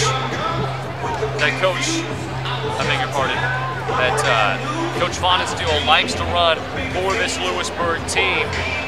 You know, first-year head coach shall be trying to, again, instill into his players the type of play he wants to see from them, but that takes some time to adjust to. It does take some time to adjust to, and that's something that you also kind of have to wonder how the upperclassmen will. You know that as players, they will respond and they will follow their coach, but you hope that they can instill enough of a culture to those underclassmen that will continue going on. Well, again, the first-year head coach and Ty Bonnet, so he served as the AD, the football head coach, and the girls' head basketball coach at Oakley High School. He was the coach at Gardner Edgerton in Kansas City as well, which is about an hour further north of Louisburg, so he's not traveling too far away from where he initially started his coaching career. And the PA announcer trying to go ahead and read through his script to deliver the starting line, as we've already been to the punch in that regard for this Purple Dragons club, Shelby. This team returns several key contributors. They returned 6 of 7 players from last year, 4 or 5 of the starters outside of Elijah Harris. But what Coach Wolves wanted to focus on this offseason was developing depth on his bench. So he spent a lot of time with Trenton Austin aboard on this team and helped him become the quote-unquote 6th man of this club. Dalton Romer, Alex Kafka. In addition, Isaac Renson did a fantastic job in the offseason, according to Coach Wolf, in continuing to grow. So it's going to be interesting to see how this bench performs against this Wildcat club with the first-year head coach. Well, developing that depth is very key and could prove to be vastly beneficial in this game if the Wildcat boys team run the same tempo that we saw this Wildcat girls team, where they're just pedals to the metal all the time and there's like no breathing between any offensive possession. Having that rotation to give your guys breathers, get them a little bit of fresh legs, that's important. Well, last season, Ty Bonnet-Steele, before he inherited this club from Jason Nelson, were in the state playoff. They lost to Bishop Gage in the Class 4A team-wide state tournament. This club went 10-13 and kind of blew many people away. The record really did not reflect on how they played, but he has talent around him. He has seniors that can guide the younger players. It's just about, can we execute? And can we come out tonight and play an excellent brand of basketball, one that is controlled, one that is crisp, and stay within our means? Both sides circling up, giving each other their final pep talks before the beginning of this contest. And again, it is a matchup between the Pittsburg High Purple Dragons and the Louisburg Wildcats here on your sports headquarters, ESPN 100.7. A quick roll call alongside Shelby White with Avi Sharma back at our KSHQ studio. I'm Cam Molina. We're coming fresh off what was an energetic, super fun girls basketball game. The Purple Dragons fell in that contest 46-43, but the boys team looking to bring home PHS's first win of the year. It will be Marquis English jumping off against Riberty. They're standing on the eyeballs of the Wildcat at center court. The officials turning towards both sides saying, let's have a good game, gentlemen. And the Greek toga-wearing student section is set to explode as the ball slapped back to Elkerman in the front court. Great win by English as the ball is pushed over to the right wing. With the ball currently is Rolfs as he decks it over to Elkermill. Elkermill again finds to the top of the key Jarek Butcher. Butcher controlling the cadence of the basketball. Dribbling with his right hand. High ball screen set by Chase Curtis. Right corner is Elkermill again. Jab steps and shows a shoulder fake with his right shoulder and then tries to go with behind the back pass to English. And a foul is called on the floor. First foul committed by Benjamin Minster, the senior for Coach Fonensteel. Gromer inbounding to the left side of the basket. Looks deep, finds Rolfs at the top of the key. As he stands on the crown of the key, he gives it off to Gromer. He hesitates, go right to left. He is defended and Trying to harass him is Sievert. Sievert forces the ball out of his hands. Elkemill wants a high ball screen. Elkemill going to work, dribbling with the right hand. Step back, fall away. Deuce does not go to the left of the rim. Rebounded by a tall Desmond Doles. And Desmond Doles forks it over to Gage at the point guard position. Gage patch fake, and he dragged that back right foot. The travel is called on him. Right now the Dragons are setting the pace and setting the tempo. The first 46 seconds in this game, the Dragons have had about 40 of it. Gromer with a right shin sleeve on his left leg, kicks it out to the left wing. He has Elkemill to chase Curtis. Curtis looks low, and the quarterback delivers a strike to English, and he's fouled on the floor, and it's on Riberty. So a foul on Riberty, the senior, and a foul on Minster, the senior. Sievert, if he were to foul, he would be another senior to get into the foul column. Gromer looking low to chase Curtis. He's D'd up perfectly, slapped away by Riberty. Good positioning there by Riberty. Riberty had forked his left hand underneath the elbow of Curtis to get position on him and then just swatted the ball away. Gromer lifts the ball up into the air and the fluttering passes to English. Elkeman works it around the horn. Gomer, left corner three off the heel of the arm, rebounded by Elkeman. Down low, Curtis, up fake, right hand, and it's a travel. Wow, I did not expect that. It was a pump fake by Curtis that ended up getting Riberty off of his feet and then went up with it, but I guess he shuffled his back foot. Ball by Gage, dumped over to the left wing, inside the paint, going over with the right hand shot, takes a hop off the back iron and goes through for Sievert. Sievert for two. Gromer in transition, crosses over from right to left and then tries to spin away from Sievert. Sievert right back in his grill. Ball forked over to Elkemill on the top of the key, dumps it off to Rolfs, left wing. Ball darted to the left elbow. English going to work, spinning in the lane. Ball jarred loose. It's a loose ball. English comes up with it, right hand floater. The finesse shot does not go. Had Gage been able to hold on to the basketball, it would be Wildcat possession, but it bounced off his knee. And it's a turnover by the Wildcats, so it will be Purple Dragon basketball. The Dragons are setting the pace that they want, however, they're just not getting any results yet. Box inbound set by the Purple Dragons. Gromer finds Chase Curtis, and he's able to knock it through. Right-hand hook shot for the Purple Dragons' first points of the season. Gage pressured in the backcourt by English as well as Rolfs. Gromer looks down low. Ball poked up into the air momentarily by Doles, but was recovered by his own teammate, and Sievert, who misses a 2-foot jump shot. After the no-go on the floater, Elkemill gets it to the left wing where Gromer's at. Gromer starts to sequester himself to the left corner. Rolfs, bounce pass down low to Curtis, who gets it right back out to Rolfs. His three on its way, no good. English tracks down the offensive rebound, gets it to Curtis. He slips on the floor as he tried to round the corner. Rolfs, fade away two, good. So Rolfs, 1 and 2 in the contest. His first two shots, both on that last possession. Elkemill forcing back Gage. Gage steps through, turns it over. Stolen by Rolfs. English, Euro step through the lane, throws it up right-handed, and the foul is against Riberty. That is Riberty's second, and the senior forward may have to go to the bench with 5:13 remaining in the first quarter of action. It's a 2-point lead for the Dragons. Savvy move by English there. He had established himself rather, going to the right block, got the defense to commit, quick cut to the left, drove the foul. And now the student section for the Wildcats, putting their right index fingers and left index fingers, however, or whoever has a dominant hand over their mouth and trying to shush and get into the head of English, attempting to distract him. And Gromer now barking out orders, trying to conduct the Purple Dragons defense, and a substitution in now for the Wildcats. Dylan DeShazer checks in. Free throw is good by English as he goes 1 of 2.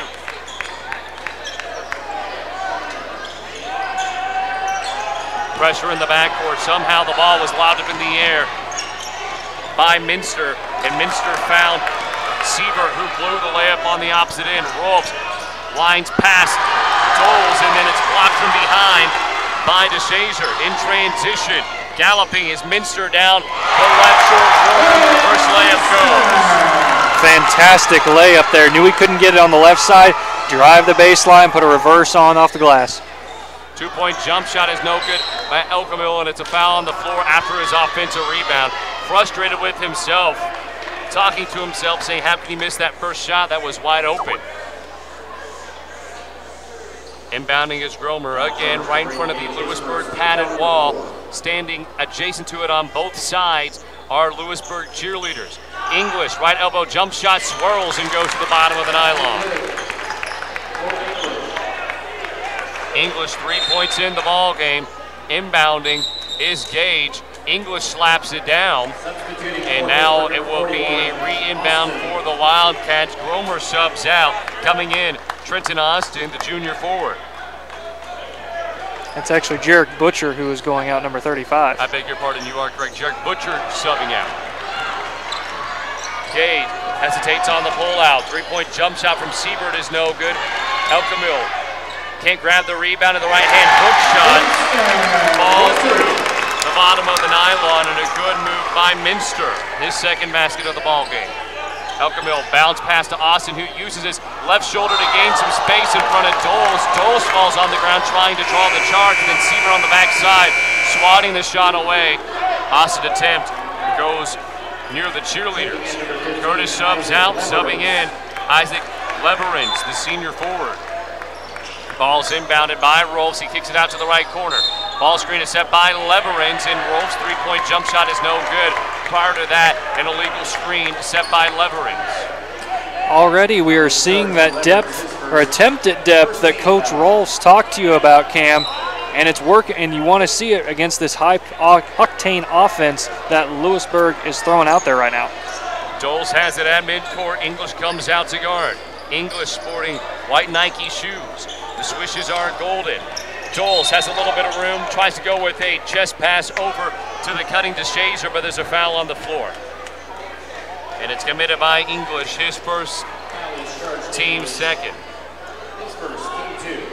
3:51 remaining in the first quarter of action. 8-6 is the score. Inbound DeShazer, beautiful cut right in front of Leverins for the right-hand finish.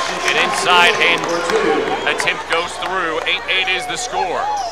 3:40 remaining in the first quarter of action. Rolfs finds English straight away three, and he cans it.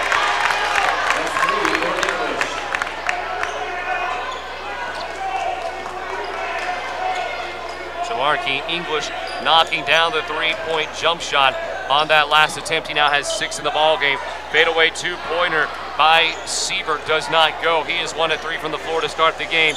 Rebound by Elkamil. Elkamil now has 3 rebounds, and in transition he goes right to the rack for the finish.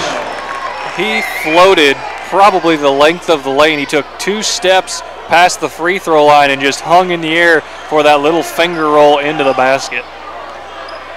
And a correction, 7 points for English. 13-8 is the score. The Purple Dragons lead by 5. DeShazer on the outside of the horseshoe looks for someone to pass to.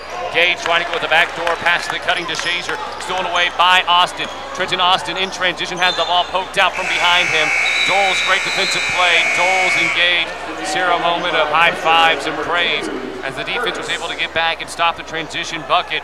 Rolf subs out. Elkamil does as well, as Jarek Butcher and Chase Curtis are in the contest. Butcher inbounds. He has Leverins. Ball is worked around the horn. Butcher has it. He looks low. Bounce pass is to Chase Curtis. Takes it back out. Left corner three is up and in. 3 for Butcher. Jarek Butcher with 3 points in the ball game. He is 1 of 2 from deep. Handoff by Gage to Siebert. Siebert tries to wheel inside the lane. A beautiful skip bounce pass. Siebert spun in the air, contorted his body, and delivered a bounce pass that snuck in between 2 Purple Dragons to the cutting DeShazer. What a beautiful pass. An assist by Siebert. 3-point jump shot is no good from Butcher. The rebound goes over to Leverins in the left corner before then it goes out of bounds. That was almost an NBA distance 3 that Butcher put up there. Passing the timeline is Siebert. Siebert has it. He loses his footing on the floor, and they're going to call it on Austin. Austin with the hand check. That is the first foul on Trenton Austin, the junior. Inbounding is Doles. He looks in the backcourt where Gage is at. Gage stamps on the half-court Wildcat logo. He looks for Doles on the left block. Doles takes a step away from the basket, goes with a 8-foot fadeaway jump shot. It's no good. Rebound by Austin. Austin forks the basketball over to Butcher. Butcher right back to Austin on the attempted layup. He loses it on his way up. It was stripped out of his hands, and it's a turnover by the Purple Dragons as Doles is set to inbound the basketball from the far sideline. Rolfs checks back in. Austin and Butcher tried to do a 1-2 pass there, something you'll see in soccer. The playmaker has the ball, kicks it to a teammate, and he gets it right back after passing his defender. Didn't quite work out there. Gage crosses over from left to right, in between the leg move. Doles has it, patrolling on the outside. The 6'6" forward gives it up. English guarding him now. And then a attempt by Jarek Butcher working along the far sideline, saves the basketball. Curtis comes up with it, and then he slaps several times, and a foul follows. Great hustle by English and Curtis there to never give up on that. And as a result, they get the ball and a foul. Butcher with a great save, though, to keep the basketball alive. 16-10 is the score. Purple Dragons lead by 6. 1:09 remaining in the first quarter of action.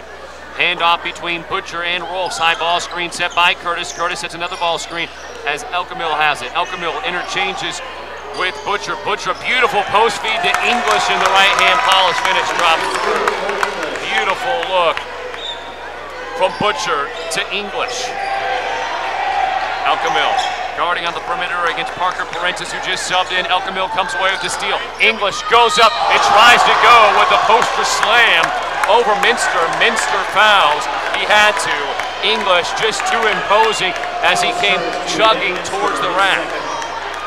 A lot of the Wildcat Spirit squad somewhat impressed with the block attempt, but I don't know. I think it was just a little early on the jump for English there, and that's why he missed the dunk. He nearly had it as English is at the free throw line. So far this evening, he is 1 of 2, making 2 of 3 from the charity stripe. He now has 10 points, first player to reach double digits in this contest. English now talking with one of the officials. I think English wants to tell him to keep an eye out down low on the post, maybe some additional contact or some illegal movements. English's free throw swirls in and out. And as it saucers off the rim, it is rebounded by Doles. Parentis in the backcourt. He almost turns it over again. Rolfs tries to save it and keep it alive. Nearly does. English thought about diving for it, but Doles did a good job of shielding English away from the sphere as it trolleyed out of bounds. Now subbing in is Cole Vogel, the junior guard for this Wildcat team. Doles has it in the backcourt. Skip pass to Sieber. Sieber looks up. He finds a wide open Vogel. Vogel looks to the cutting to Shazer for the right hand finish. Great ball movement from this Wildcat team. To Shazer now 3 of 3 from the field. He has 6 points. English on the opposite end. Puts some English on that shot and is able to capitalize with his height in the post. And it is a 3-2 zone in the backcourt, trying to force some turnovers. Sievert's transition 3, an air ball. English with the rebound, and that will expire the clock to end the first quarter of action. The Pittsburg High Purple Dragons lead by 9 points, 21-12. We will step aside for 30 seconds and bring you back more action from Louisburg, Kansas. You're listening to the home of Purple Dragon Athletics on ESPN 100.7. When the lights come up on Friday and Saturday nights at high schools and colleges across the region, it's often on a field built by Crossland Construction. Many Crossland employees played on those fields and were educated in the schools that are thriving parts of our communities today. Crossland is a proud supporter of area athletics and urges you to be a part of your local school community. Many of the athletes playing today may help Crossland build across our region in the future. Check out career opportunities at crossland.com. Crossland Construction, build you. High school basketball on ESPN 100.7. And we welcome you back out to Louisburg, Kansas, alongside Shelby White. I'm Cam Molina to begin the second quarter of action. The Pittsburg High Purple Dragons lead it by 9. And Shelby, we saw a great performance in that first frame of action by Marquis English. He has 11 points so far in this contest. One thing you can't underestimate, though, is the rest of this Dragon team. They're making excellent passes. They're getting rebounds. So doing that is what's setting up English to get all the points that he's gotten so far. Many others have sprinkled in points as well for the Dragons. Curtis with 2 points, Rolfs with 2 points, Elkamil among other with 2 points and 3 rebounds as Vogel gets the inbound from the far sideline. Doles has the basketball back under his possession as the Wildcats are playing directly in front of the girls basketball team who prevailed earlier today. The fadeaway three-point jump shot in the left corner does not go by Minster. He was wide open, but I think that's his actual jump shot. There's a lean to it. In transition, Elkamil, his deep three does not go. That was college range three. Jarek Butcher strips the ball away from Minster as he dribbled right in front of him. Right in front of him. Minster was not ready for Butcher. Rolfs, right corner, great feed from Elkamil, and the three-point jump shot falls through from Rolfs. What a drive and what a pass right there. An excellent pass by Elkamil as he was falling out of bounds to find Rolf. And as you said, Elkamil was trying to survey momentarily and then shot towards the sideline as English on the opposite end sends Gage's shot away and nearly slapping the Wildcat logo on the padded wall. But as you said, a great assist from Elkamil as he hung in the air for a second and found Rolfs in the right corner for the three-point jump shot. A 12-point lead for the Dragons, 24-12, 7 minutes remaining in the first half of play. Gage looks on the near sideline, or baseline, I beg your pardon, and there's a foul away from the basketball, and it is against Jarek Butcher. And that is Butcher's first. That's the 14th foul on the Dragons. Gage set to inbound again, a box set. Vogel will set a cross screen. Reeling away is Minster. Gage looks over the top for Doles. Doles has the ball holstered to his right hip, and now he's waiting for Gage to come up. High ball screen set by Riberty, who has 2 fouls. Doles crouches down low, pops back up, sets a screen for Vogel as they interchange. Curtis is able to poke the ball down toward the hardwood, died for the loose ball, and as he slides, there's a whistle blown. No signal yet. I think the ball went out of bounds before Curtis could recover.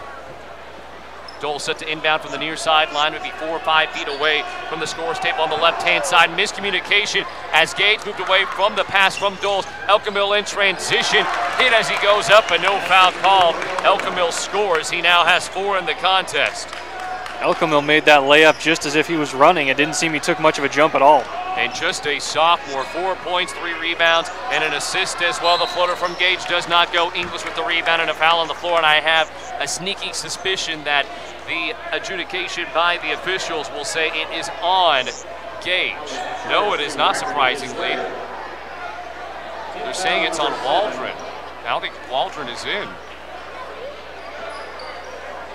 I thought Gage came down and slapped the arm of Curtis. And it will be changed. It is on 31, Riberty. I didn't think Riberty was even in the thicket of arms. I thought Gage came over and slapped English. Regardless, that is a 17th foul committed by the Wildcats. And that will put English on the free throw line, shooting a pair. He is 2 of 4 so far in this ballgame. Butcher was calling out the set for the Dragons should this not go in, but it does. Free throw drops for English. It is now a 27-12 game, and this is getting out of hand already. Rev said something to English, and they both had a laugh about it. English goes 2 of 2 from the line. He is 4 of 6 from the charity stripe in this contest. He has 14 points on the evening. Pressure in the backcourt. Elkamil plays great defense. Gage was ushered towards the far sideline in front of the student section, and as he fell away, a whistle was blown before Gage and a shoe shiner off of Elkamil. Either way, it would have been Wildcat basketball still. Doles has it. Far sideline, slaps the ball on a stack inbounds play. Gage loses his handle on the spear momentarily, regains it back in his mitts, does some stutter step moves against Rolfs. Rolfs trying to catch up. Gage has a little bit of room on him. Gage, the running floater, does not go. English with the rebound. He's grabbed on the arms, and that will be on Gage this time. That is Gage's second, and that will put English right back to the free throw line. Well, practice makes perfect, and at this point, English has gone from shooting 1 of 2 in his first 2 attempts to 2 of 2 his last time. Makes you think that he'll continue improving that if he keeps getting fouled like this.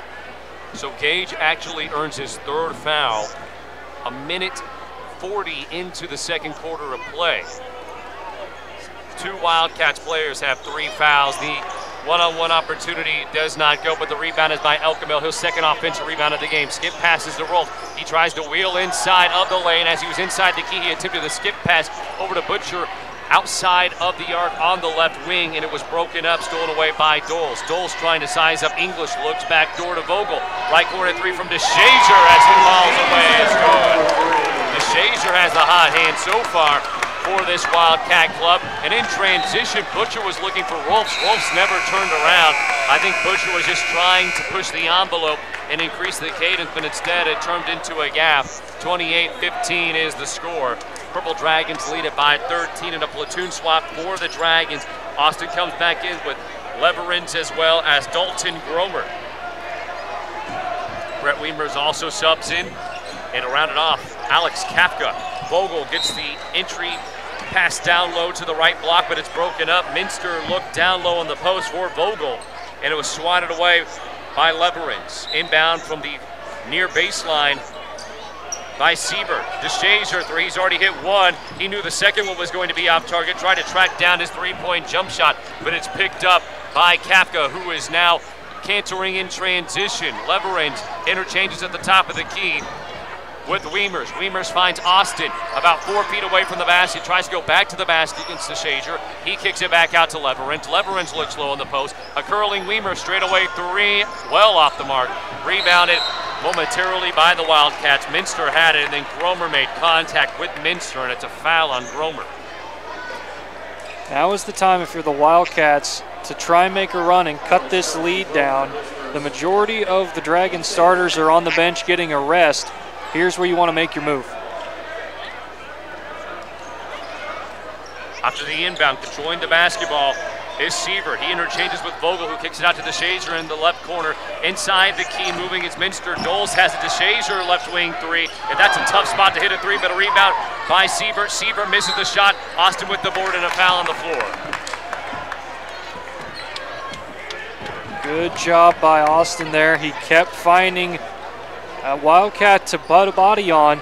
Every shot that was up, eventually got the rebound, and then drew the foul, putting him at the line for the 1-and-1. Vogel with his first foul, the team's 9th. Under 5 minutes remaining in the first half of action, 28-15 is the score. The Dragons lead by 13, and Austin will have his opportunity at the stripe. Austin's first free throw, no good as it goes off the left side of the iron. Rebound by DeShazer. Cleared out of the backcourt as Vogel has it. He kicks it out to Siebert. Siebert dribbling with his right hand, trying to set up Kafka. And now it's over to Vogel as the ball is scooped into the torso of Vogel. Right wing is Minter. Inside is DeShazer, and a good feed from Minster to DeShazer, and DeShazer flips it up for two. Good little move by DeShazer. Ball stripped away by Minter. Minter has the ball poked away subsequently by Weimers, and it's a foul on Weimers. That is a 17th foul committed by the Purple Dragons, which will induce the likes of Minster to come to the free throw line. He is 2 of 3 from the field in this contest, 0 of 1 from deep. He has 4 points with a chance to add to his tally tonight. Free throw is too strong, ball is loose. Rebounded by DeShazer, and DeShazer has been all over the glass and in the scorebook tonight. Ball tossed away. Minter tried to save it. Austin was the first person to get a hand on that ball after it caromed off the rim. However, he was unable to secure it completely. Doles looks, and the ball slapped away. Good read by Weimers, who came shooting from the far baseline to the near baseline to break up the pass to Siebert. He would have had a wide open left corner three had Weimers not been there. Box set, that's stretched for the Wildcats. DeShazer gets it on the inbound. Minster has it. He's trying to size up Kafka, and he jostles a pass over to Vogel. Vogel, left hand layup is too high off the glass and not enough on it. Minster, his three-point jump shot, well off the mark to the left side of the iron. Rebounded by Doles. Doles kicks it out to Shazer. His three, good. Wide open three for Shazer. And DeShazer now 2 of 4 from deep in this contest. Austin in transition, goes with the hop step. He has Gromer, right short corner. Gets it off to Leverins. Leverins' right-hand floater was off the mark, but a great save by Austin. He looked like a libero trying to save it and go for a dig, and it was over to Kafka, who lost the basketball. Doles goes in transition and a foul on the floor with 3:38 remaining in the first half of action. 28-20 is the score. And the substitutes for the Dragons stalling out. And for what was a double-digit lead, it is now a single-digit competition with Doles at the line. Another platoon swap as the Dragons bring in their starting 5. Not as big of a cut into the lead as I'm sure the Wildcats would have liked to have had, but you cut into the lead enough to force Coach Rolfe to put in his starters when they're a little gassed. That could pay off later on in the game.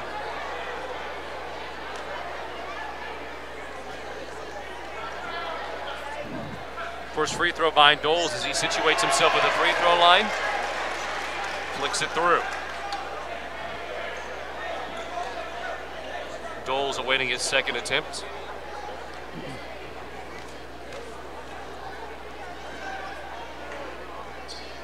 Swishes it through. He goes 2-2 from the stripe, and he has 2 points in the contest, including a pair of rebounds. In transition, skip pass to English. Well off the mark by Jarek Busher. I think he wanted English to do something fancy, but English just said, give me the ball for the easy lay-in. Up fake on the left wing by Parentis, who goes inside the horseshoe, backs it back out. Outside the semicircle is Parentis again on the left wing. High ball screen set by Doles. He tries to slip away from it. English is right there. Parentis has the ball in his left hand. He shoots it over left wing with the basketball. Is Madden Rutherford, who subbed in for the first time tonight. His white headband has now hit the deck as he's battling for the basketball. He and Curtis tangled up on the baseline. Curtis making the case that it was Rutherford whose shoulder touched on the baseline, therefore should be out of bounds, but the official's going to say that it is a jump ball, Wildcat basketball, and from the far baseline, Parentis will inbound. A box set shown by the Wildcats, and coming over will be one of the officials tonight, asking about maybe the possession arrow, as there is 3:13 remaining in the first half of action. And it will be awarded to the Purple Dragons now, as the possession arrow was not changed previously. So the Dragons will inbound. Chase Curtis standing on the eye of the Louisburg text that's carved out of the far baseline. That is dark purple. Curtis swings it over to Elkamil. Elkamil finds Curtis. Curtis goes to the rack. Left-hand finish just skips off the iron. Rebounded by Parentis. And Curtis had a great opportunity to finish with the offhand, but it does not go. Good rebound by Parentis as he's inside of the key, kicks it out to the right wing. Hesitation move by Seaver in the right corner. Bounce pass to Doles. Doles back to the basket, stripped away by Elkamil. Coming with it is Curtis. Curtis tries to spin about 5 to 6 feet away from the top of the arc. Gromer wide open, goes baseline. Hop step, goes right into the body of Vogel, draws the contact, does not get an and one. An unfavorable Dragon bounce.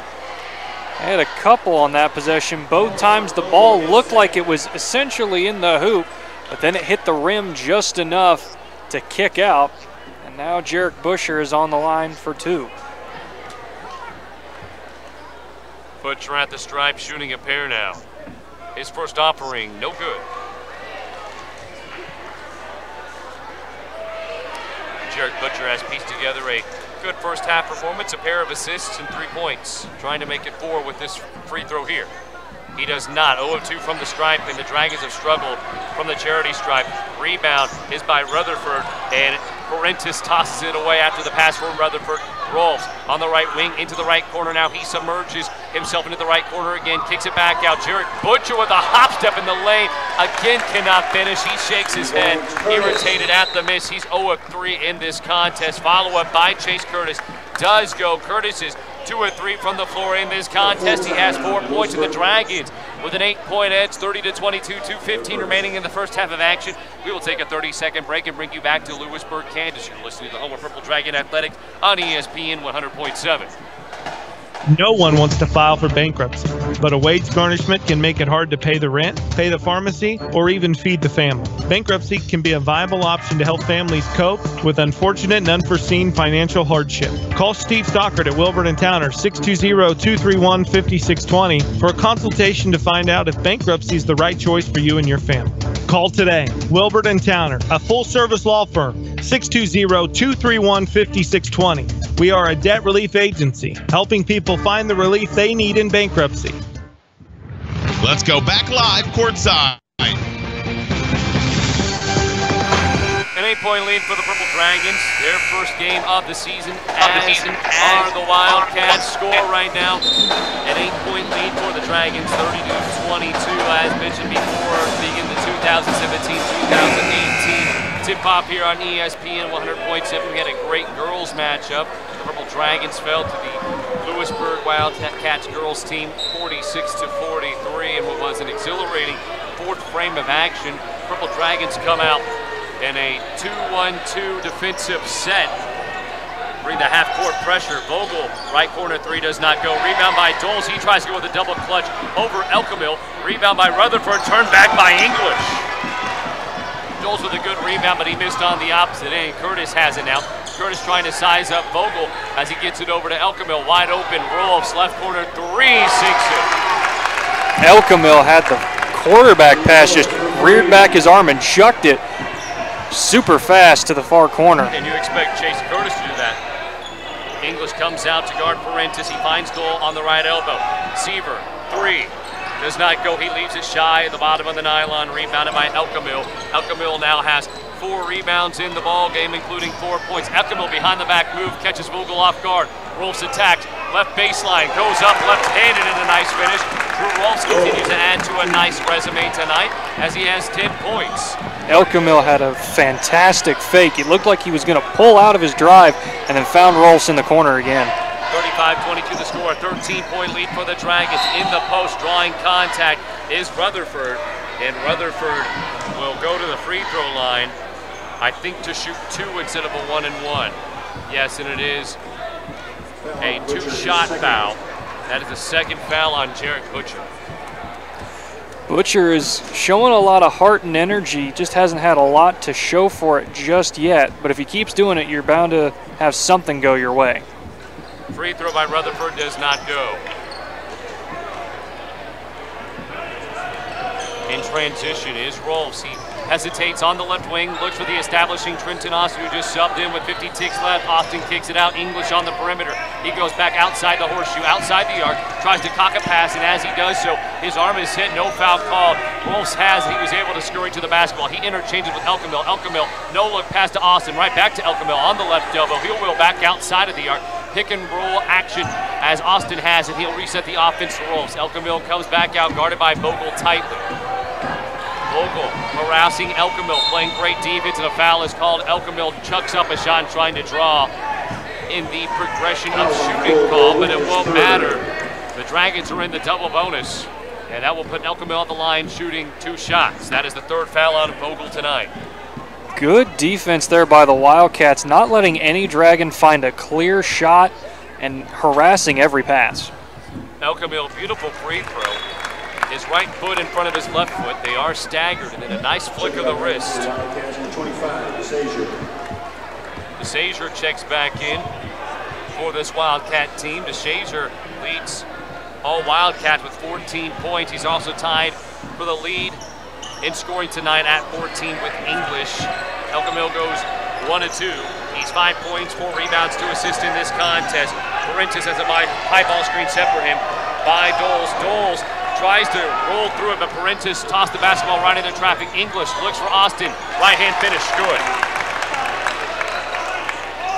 Marquis English records his first assist, and then English is able to come away with the steal, chucks it up at half court before the buzzer sounds, and all smiles from the Purple Dragons bench as they lead by 16, 38-22. An exemplary first half performance from both Drew Rolfs and Marquis English as they combined for 24 of the team's 38 points. But Dylan DeShazier keeping his Wildcat club in it, down 16 points. He had 14 on the 22 in the first half of action. We will go ahead and step aside for 2 minutes, bring you back scores from the first half of play as well as analysis heading into the second half of action. You're listening to the home of Purple Dragon Athletics on ESPN 100.7. Advanced technology, comprehensive quality care. What's the buzz around Community National Bank and Trust? They're talking mobile banking, instant issue debit cards, rewards checking and credit cards, and let's not forget e-power checking, paying better than CD-like rates on a checking account, plus nationwide ATM fee refunds. Get in on the buzz. Community National Bank and Trust. Member FDIC. Headquartered in Richmond, Kansas, QSI Quality Structures Incorporated specializes in designing and building complete post-frame buildings. We provide structures built to withstand a 30-pound ground snow load and a 90-mile-per-hour wind shear built to the most stringent codes. Whether you need a garage, agricultural building, commercial facility, or custom-built design, we're your one-stop shop for post-frame buildings. QSI. Everything we do is right on cue. What do you want from your bank? Access to my account information on my phone. Security, convenience, and friendly staff. When I call, I want to speak with a real person. I want it all. Low fees, low loan rates, and high deposit rates. What if there was a place like this in your community? There is. Kansas Teachers Community Credit Union, with locations in Pittsburg, Fort Scott, Independence, and Coffeyville, serving area residents since 1949. Years and taken numerous cases all the way to the Supreme Court. Call the Spigarelli Law Firm today at 877-409-7931 or visit their website at spigarelli-law.com. You can also find them fast in names and numbers. Be sure to get reliable information when you choose an attorney to represent you. Stream this online at ESPN1007.com. Joyful times inside Louisburg High School as the Spirit team is currently performing their annual winter dance, sporting sparkly Santa Claus hat in their black and purple attire. Right now, the Wildcat fans, one thing to be excited about are the dances, because the team right now trailing by 16 points, 38-22, the visiting Pittsburg High Purple Dragons. We welcome you back into ESPN 100.7, whether you are listening on the dial or on our stream at ESPN100.7.com, alongside Shelby White with Bobby Shermer back in our KSHQ studios. I'm Cam Molina. Shelby, in that first half of action, Pittsburgh immediately made their presence felt. They led by 9 after 1 quarter of play. And between Marquis, English, and True Rolls, they have 24 combined points. This team taking a very methodical approach, and it's almost calculated. Coach Wolf's done an excellent job of telling these guys, let's work inside out. And that's what he told me during our initial interview prior to this contest. We're going to work the ball down low. We feel like we have great depth at forward. We have Trenton Austin. We have guys like Marquis English. We have Chase Curtis. These guys can really bang against bodies down low. They can be bruisers, but they can also finesse their way for some easy buckets. And then once that happens, the defense collapses. We look for open shots on the outside, and it's paid dividends as English has a 3, Butcher has a 3, and Rolfs has 2 threes. I mean, you look at what this Dragon squad has done so far. They've played with kind of frenetic tempo here, but they've done it in a controlled fashion. Yeah, they've had a few mishaps in doing it, but they have been able to dictate it. They've been able to cross the court very quickly, and then when they get into their half-set offense, they're very deliberate, and they know where they're going to pass the ball. They know what the plays are, so they find exactly what they're wanting to do. They'll do a little bit of dribbling, set up a screen here or there, find that open person, and gun the ball to them. It doesn't matter if it's 2 feet from them or all the way across the court. They do a strong, hard pass to find that open guy. As for the Wildcats, it's really been Dylan DeShazer leading the club. He has 14 points currently. Outside of that, it's been a struggle offensively, I beg your pardon, tonight for the Wildcats. Braden Gage has 3 fouls. Cole Vogel has 3 fouls. Dalton Riberty has 3 fouls. Foul trouble from key components for this Wildcat team. What they've done well is get back on defense during transition opportunities, and when they have the ball down low on the post, they are aggressive and they try to score.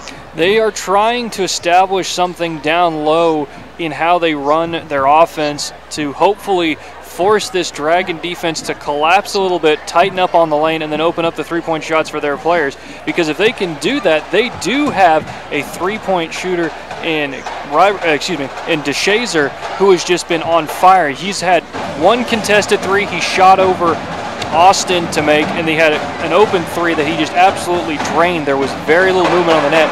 So if they can get some openings for him and let him shoot the 3 ball, they have a very good chance to get back in it. So far for DeShazer, on 8 attempts, he's knocked down 6 shots. He has 14 points and a rebound. for this Purple Dragon team when talking with Coach Rolfs. He said during the purple and white scrimmage on Tuesday where the JV was pitted against the varsity and some of the varsity players were pitted against some of the starters for the varsity club, he said we wanted to get that nervous energy out of our system early, and that is exactly showing and being illustrated tonight. There's very little hesitation. Everyone, as you said, is deliberate with their passes. Everything's methodical, and they come with this approach in a very systematic, mechanical fashion, and it's paid off. 38 points in the first half of action. The one thing that they do need to work on a little bit is when they rotate people from the second squad in with the first, the offense is fine. But we saw there for that 2-3 minute stretch when it was the entire second string, they couldn't seem to have any sort of cohesion and gel together to get the offense working.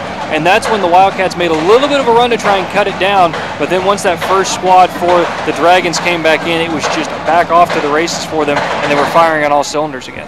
And I'm quite surprised at how well the Purple Dragons are dominating the interior offensively. For this Wildcat team, they have 6 players over 6'3", and they want to be able to run the floor, but also come with an approach that we are going to attack the paint and score often.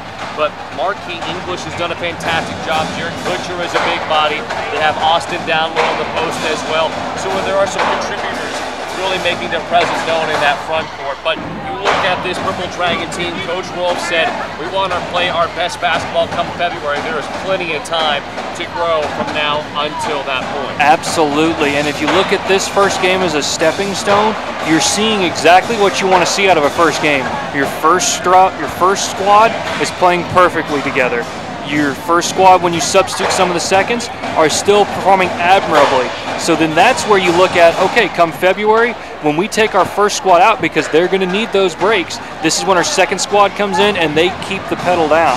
But it's just going to take a little bit to get there. But hey, it's the first day of December. Yeah. We've got like 60-some days to get to February before this team really has to be at the high point that they want to be at. Christmas is right around the corner too, so you have to also add that into a factor. 38-22 is the score. The Purple Dragons lead it by 16 at intermission. We will step aside for 2 minutes to bring you back the second half of action from Louisburg, Kansas. You're listening to the home of Purple Dragon Athletics on ESPN 100.7. If you want to improve your basketball skill set, you need to attend one of the Lane Lord basketball camps. Each camper receives individual attention and specific coaching adapted to age and skill level.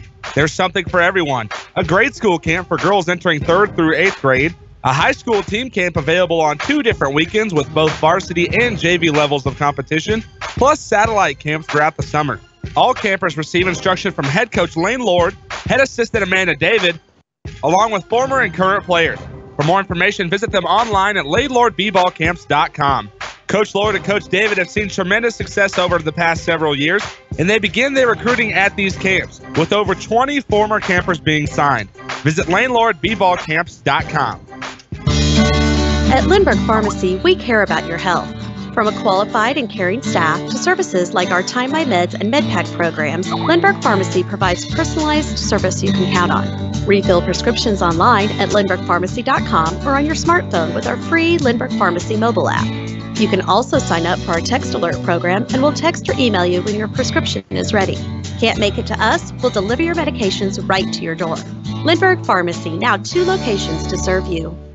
Does your current checking account pay you up to $15 per month? With Common Sense Checking at University Bank, you can earn up to $15 per statement cycle, 10 cents for each swipe after the first 15 swipes. Qualifying is so easy. Simply have 1 direct deposit or auto payment plus 15 debit card purchases each statement cycle and a $100 opening deposit. Stop by the bank for more information about our Common Sense Checking. Then swipe and save. It's convenience that pays at University Bank. Branch GMB. Member FDIC. Stream this online at ESPN1007.com. And we welcome you back out to Louisburg, Kansas, alongside Shelby White. I'm Cam Molina. Avi Sharma back at our KSHQ studio. Wildcats just entering the floor now with about 30 ticks remaining before the beginning of the 3rd quarter. Shelby, I bet there was a lot of talk about between Coach Bonensteel as well as the rest of his players in terms of their effort in that first half of play. I'm not necessarily sure it's about the effort they're talking about, but more the results, because they're trying to do what they set out to do. However, the results just aren't there. So, I mean, it could be a little bit more on the execution slightly, but they're giving their effort. They are going all out at this point. Wildcat offense will inbound. Doles will find Gage as the Wildcat team will go from left to right on your radio dial offensively. Gage hesitates. He has 3 fouls, dumps it off to Doles, and Doles goes airborne, spins off of English. English showing some sportsmanship by helping Doles up. That is a foul on English, his second. First team foul of this second half of play from the right side of the basketball goal will be Gage to inbound on the baseline. He looks right, then looks left, has Doles. He goes with 2 up fakes, go with the right-hand shot. That is contested by English. Good job, and now Sievert's trying to fix his shoe. He's quickly trying to get back on defense, and now Elkamil goes baseline, looks on the pick and pop. In the left corner, he has English. Curtis goes back to the basket. Hard move with the right hand. Hook shot does not go. That one was a bit forced. Little hard was the shot there by Curtis. Not enough arch on it, and so just shot right off the rim and the backboard. Ball touched by the Pittsburg High Purple Dragons out of bounds. It will be Wildcat basketball. Standing on the eye of the Louisburg text on the near side baseline will be Gage to inbound it. Doles, straightaway 3, air ball. English contested that from the jump. Rebounded by Butcher. Butcher finds Elkamil. Elkamil trying to swim inside the lane. He goes up for a layup, and then Doles somehow clapped it out of his hands. And then the official will call it a jump ball, so it will be Pittsburg High basketball inbounding from the near baseline. It will be Butcher. I'm not sure if that's a fortunate stroke of luck for the Dragons or unfortunate, to be honest, because that's an early burn of the possession arrow. Rolfs works it around the circle, and then he has Elkamil who dives inside the lane, tries to go with a cyclic layup, and as he tried to double clutch for the finish, he missed, and then a foul by Elkamil. That is the second on Elkamil. Team second of this second half. 7:03 remaining in the third quarter of play. Sievert gains some separation away from Rolfs. Doles off the inbound is guarded by Butcher. Ball poked up into the air by Rolfs as Butcher was fleeing back to defend Gage. Out of bounds, last touch by the Dragons. Good harassment there by Butcher as well as the rest of the Dragons. Just knock the ball out and try and disrupt the offense. That's what they've done all day, and they're going to kind of keep doing it here in the second half. Doles from the near side sideline, closest to the corner, trying to inbound. A Sievert ball is popped up by Butcher, saved by Riberty as he exchanges with Doles. Doles trying to force his way inside, strong arms past Curtis and scores. Good move by Doles there to get into the hoop and then get the ball in the basket. And then in transition, Elkamils is able to respond with a wide open left wing trifecta. Elkamils' first 3-pointer knocked down tonight. He is 1 of 2. Sievert trying to cross over Butcher. Butcher comes away with the steal. He finds Elkamil. Elkamil has Rolfs to his left. Elkamil, Euro step, right hand floater. Beautiful. Soft touch at the rim for the finish. Elkamil is becoming the jack of all trades player for the Dragons tonight. Rebounds, assists, points, he's done it all. Sievert again challenged and harassed by Butcher, who will start to tail him. Ball is off to Doles at the free throw line. Kick out, left corner 3. Minster leaves it short, rebounded by English. English will clear out the backcourt by himself and then dribble. He'll kick it out to Rolfs on the left wing. Rolfs in trouble as he's guarded by Gage. Shotguns it over to English, and then English is fouled by Riberty, and that's Riberty's 4th foul. Foul charge to Riberty, his 4th. Most likely see Riberty come out here with the sub, try and keep him in for the 4th quarter. 43-24 is the score. The Purple Dragons have scored 5 points in this third quarter of play compared to the 2 by the Wildcats. Rolfs inbound trifecta on the left wing does not go. Curtis rebound. He's fouled on the floor. Actually on the way up will be the official call, I think, by Doles, and it is on Doles. Foul charge to Doles, his first. His first and the team's second. With 5:43 remaining in the third quarter of play, the Purple Dragons lead it by 19, 43-24.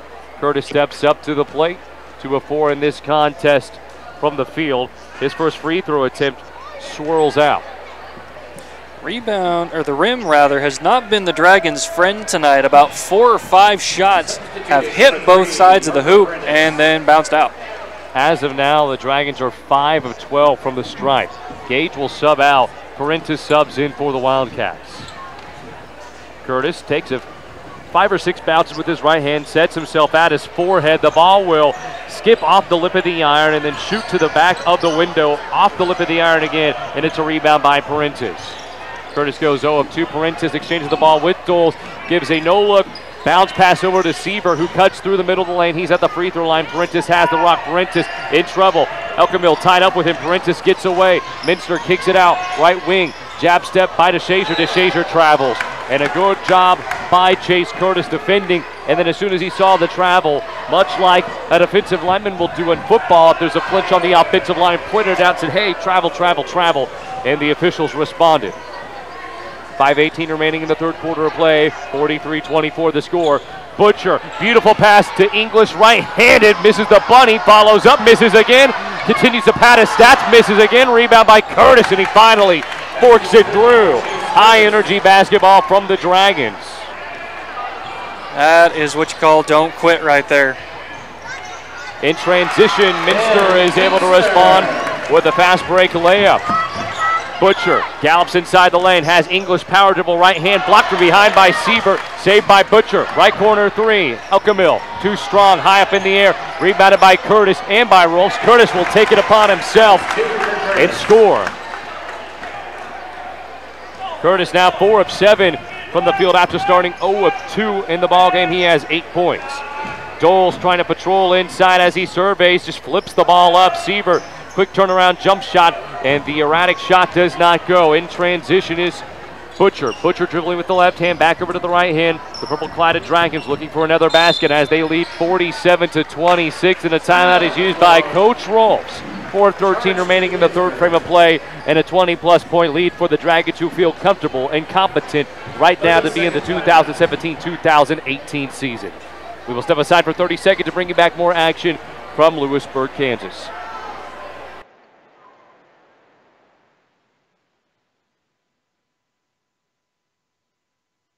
I had no idea you did that.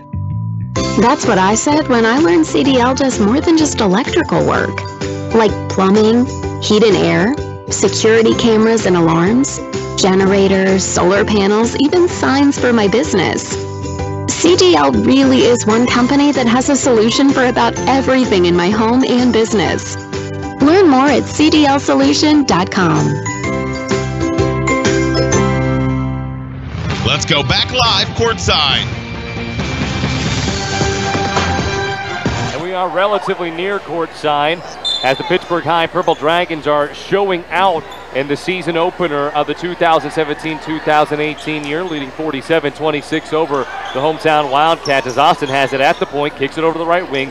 Rolfs executes a quick pass over to Elkamil. Elkamil delivers a dime to Austin, and the alley-oop jam is hammered down. Austin, the junior, with a beautiful flush to add. You know, even a few of the Louisburg Student Center faithful were impressed with that.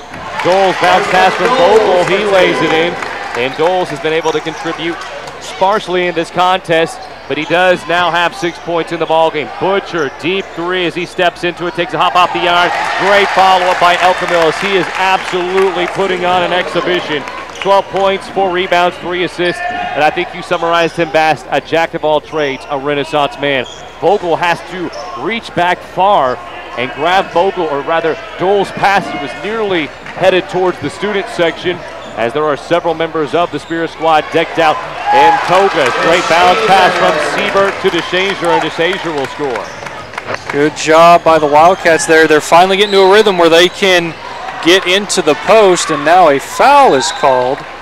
And originally Parentes thought he had the steal, but instead it was a foul, I think, on the reach.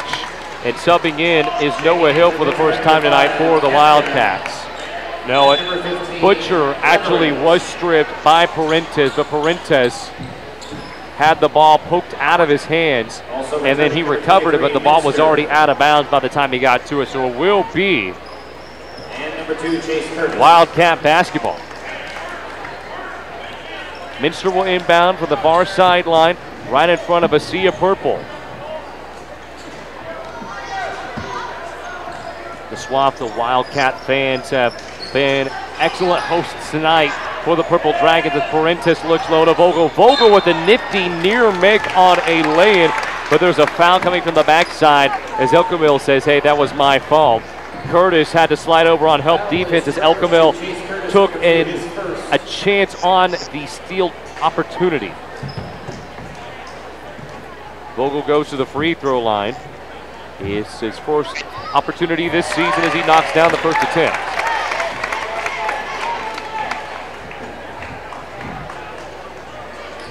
Vogel sets up for his second opportunity. That one is no good. He goes 1 and 2 from the free throw line, rebounded by Chase Curtis.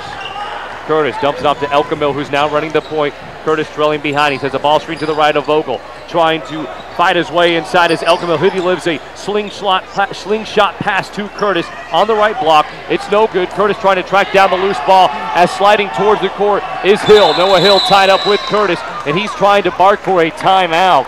Wildcats fans saying that he was using the signal for a timeout, and Noah Hill comes up a bit shaken, grimacing for a second, and Hill is now being talked to by the head official asking if he is okay. I do not believe they are going to award the timeout to the Wildcats, but it will be Louisburg High School with the rock following the jump ball. 51-31 is the score. The Dragons lead by 20, 2:30 remaining in the third. Parentis has DeShazer, who flashes up to the left wing, and now a flare movement by Hill as he comes up to the top of the key. Parentis has it, goes with an in and out move. He catches Kafka sleeping for a second, and as he barrels into the lane, there is a foul by the late shifting Leverins. The movements Hill was making about when he came out of that scrum was like he jammed his thumb, so that's something to look at. Could affect his shooting. Parentis inbounds. He has Hill.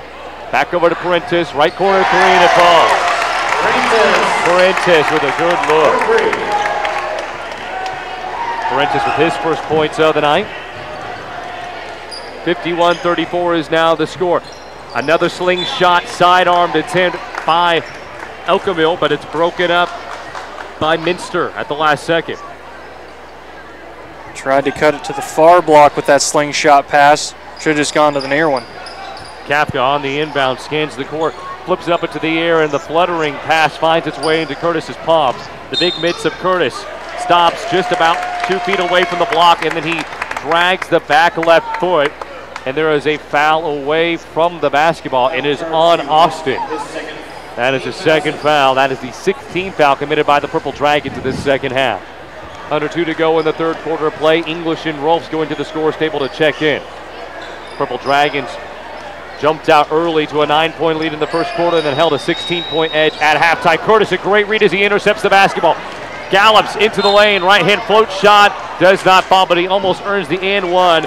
Flustered with himself, he claps his hands hard together and it reverberates through the entire gymnasium.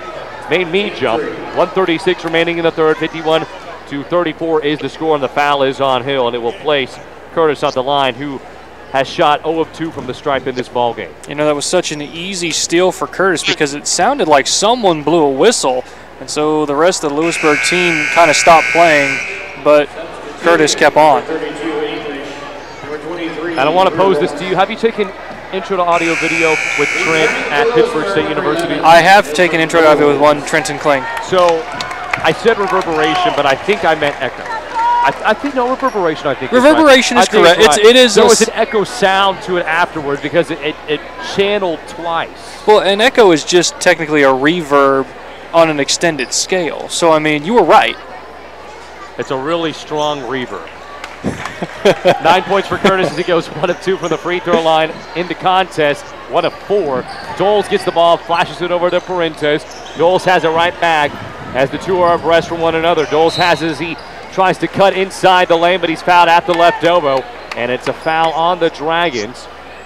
It will be on Leverins, his second, and that is the 17th foul that will place Doles at the free throw line.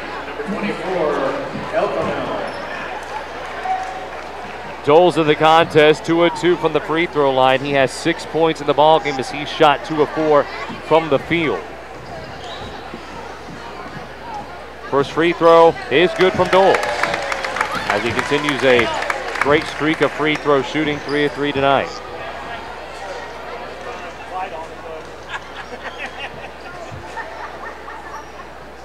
Second free throw is no good. Purple Dragons outscoring this Wildcat bunch in the third quarter, 14-13. English transition three, silky smooth shot, and his arm looked like a crane the way the beak poked down. Minster in transition, dumps off to Shazer. They were trying to do some terrestrial form of an alley-oop. Everyone was on the ground. Behind the back, no look pass from Austin. Elkerman can't finish. Follow up by English though. English does a great job on cleanup duty. Floater by Minster, blocked in the air by Elkerman. It was a fingertip slap. On the break is Elkermill again. And a foul as Elkermill was trying to charge towards the rack.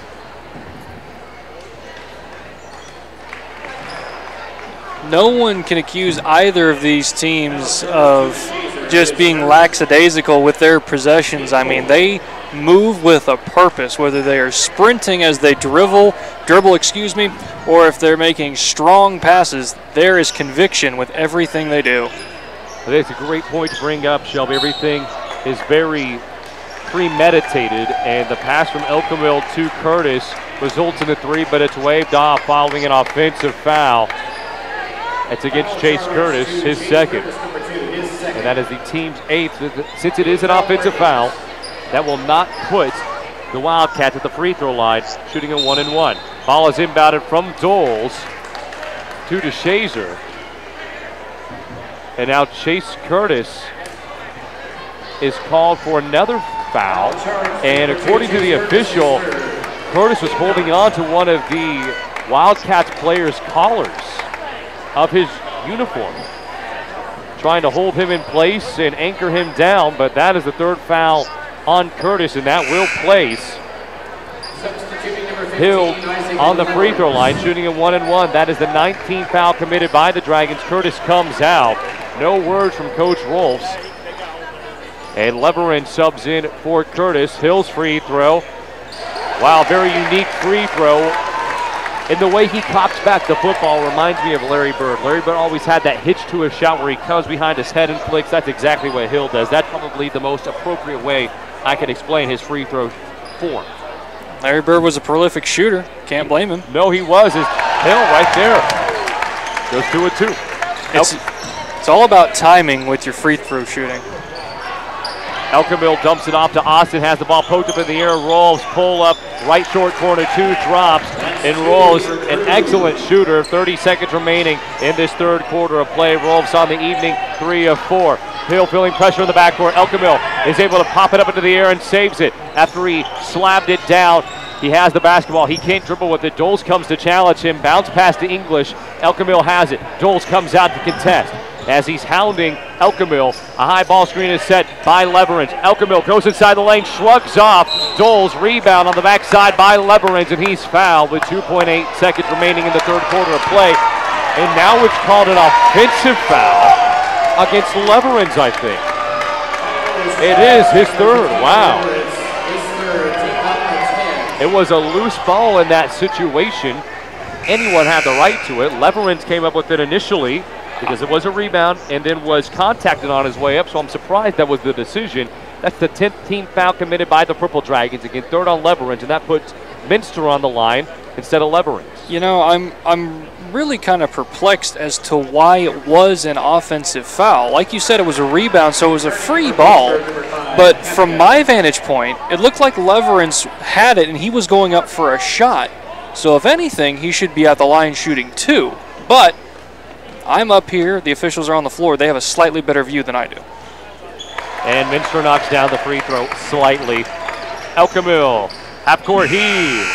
And it dances off the right side of the backboard, which is covered with a gray foam towards the bottom of it.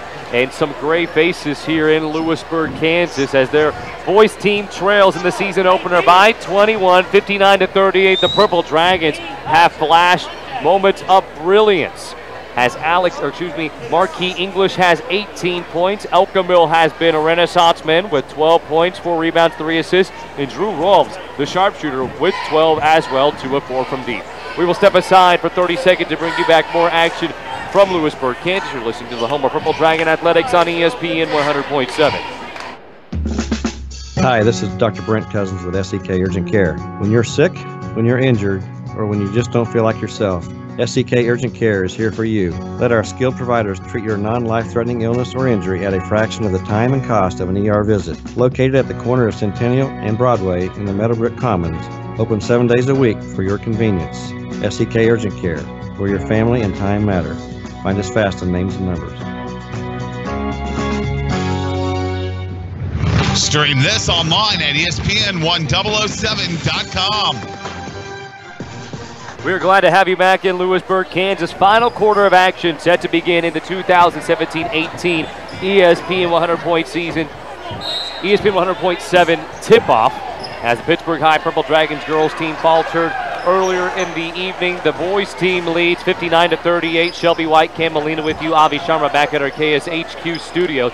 And the Dragons have had a good vein of offense coming from several key contributors, the components being Rolfs, Elkamil, and English, who all are in double figures. Ball is loose, following an Elkamil behind the back move. A bad ball handling mistake, as coming up with it is Riberty. Riberty, power dribble inside the lane, misses his first shot as it was blocked by English. Riberty tracks it down though and finishes. That was Riberty's first basket of the ball game, which is surprising. A senior leading this team. He had 4 fouls heading into this fourth quarter of play. And the ball is chucked away by Jarek Butcher. So a turnover by Butcher, a rare mistake on his part. He was being harassed by a couple Wildcats, so he had a little bit of an excuse, but he threw it way high anyways. Well, the Wildcats do the exact same thing. Riberty was looking for the pass and it sailed over him. 59-40 to score, 7:14 remaining in the ball game. Curtis will inbound from the far sideline. Elkamil as well as Butcher and Rolfs all in the backcourt. Curtis barking at Elkamil, who dumps it off to Rolfs. A fluttering, sputtering, flipping shot pass over the top of Sieber. No look pass from Elkamil to Chase Curtis. Right hand finish, and that was a forceful lay-in. As Curtis has been efficient from the field tonight after starting 0 of 2, he is now 5 of 8. You know, it's not going to show up in the scorebook much, but just the hustle and drive that this Dragon team has shown to keep balls in play and make that extra pass is incredible. Gage swiftly passes the ball over to the left wing. Doles is there. Doles starts to maneuver his way inside the lane. As Gage has it, he percolates to the key. 3-point jump shot by Sievert goes hard off the glass, rebounded by Rolfs. Rolfs pushes it on the break, caught by Elkamil. Elkamil thought about spinning inside the lane. He slings it over right wing to Rolfs. 3 does not go. Rebound by Curtis. This is the first shot as it's blocked by Sievert. Second attempt high off the glass, and a foul is called. Offensive rebounds for the Dragons, giving them those chance for second chance points, or in this case, a trip to the charity stripe. That was a foul on Doles, his second, and that will put Chase Curtis at the free throw line. He is 1 of 4 in this contest.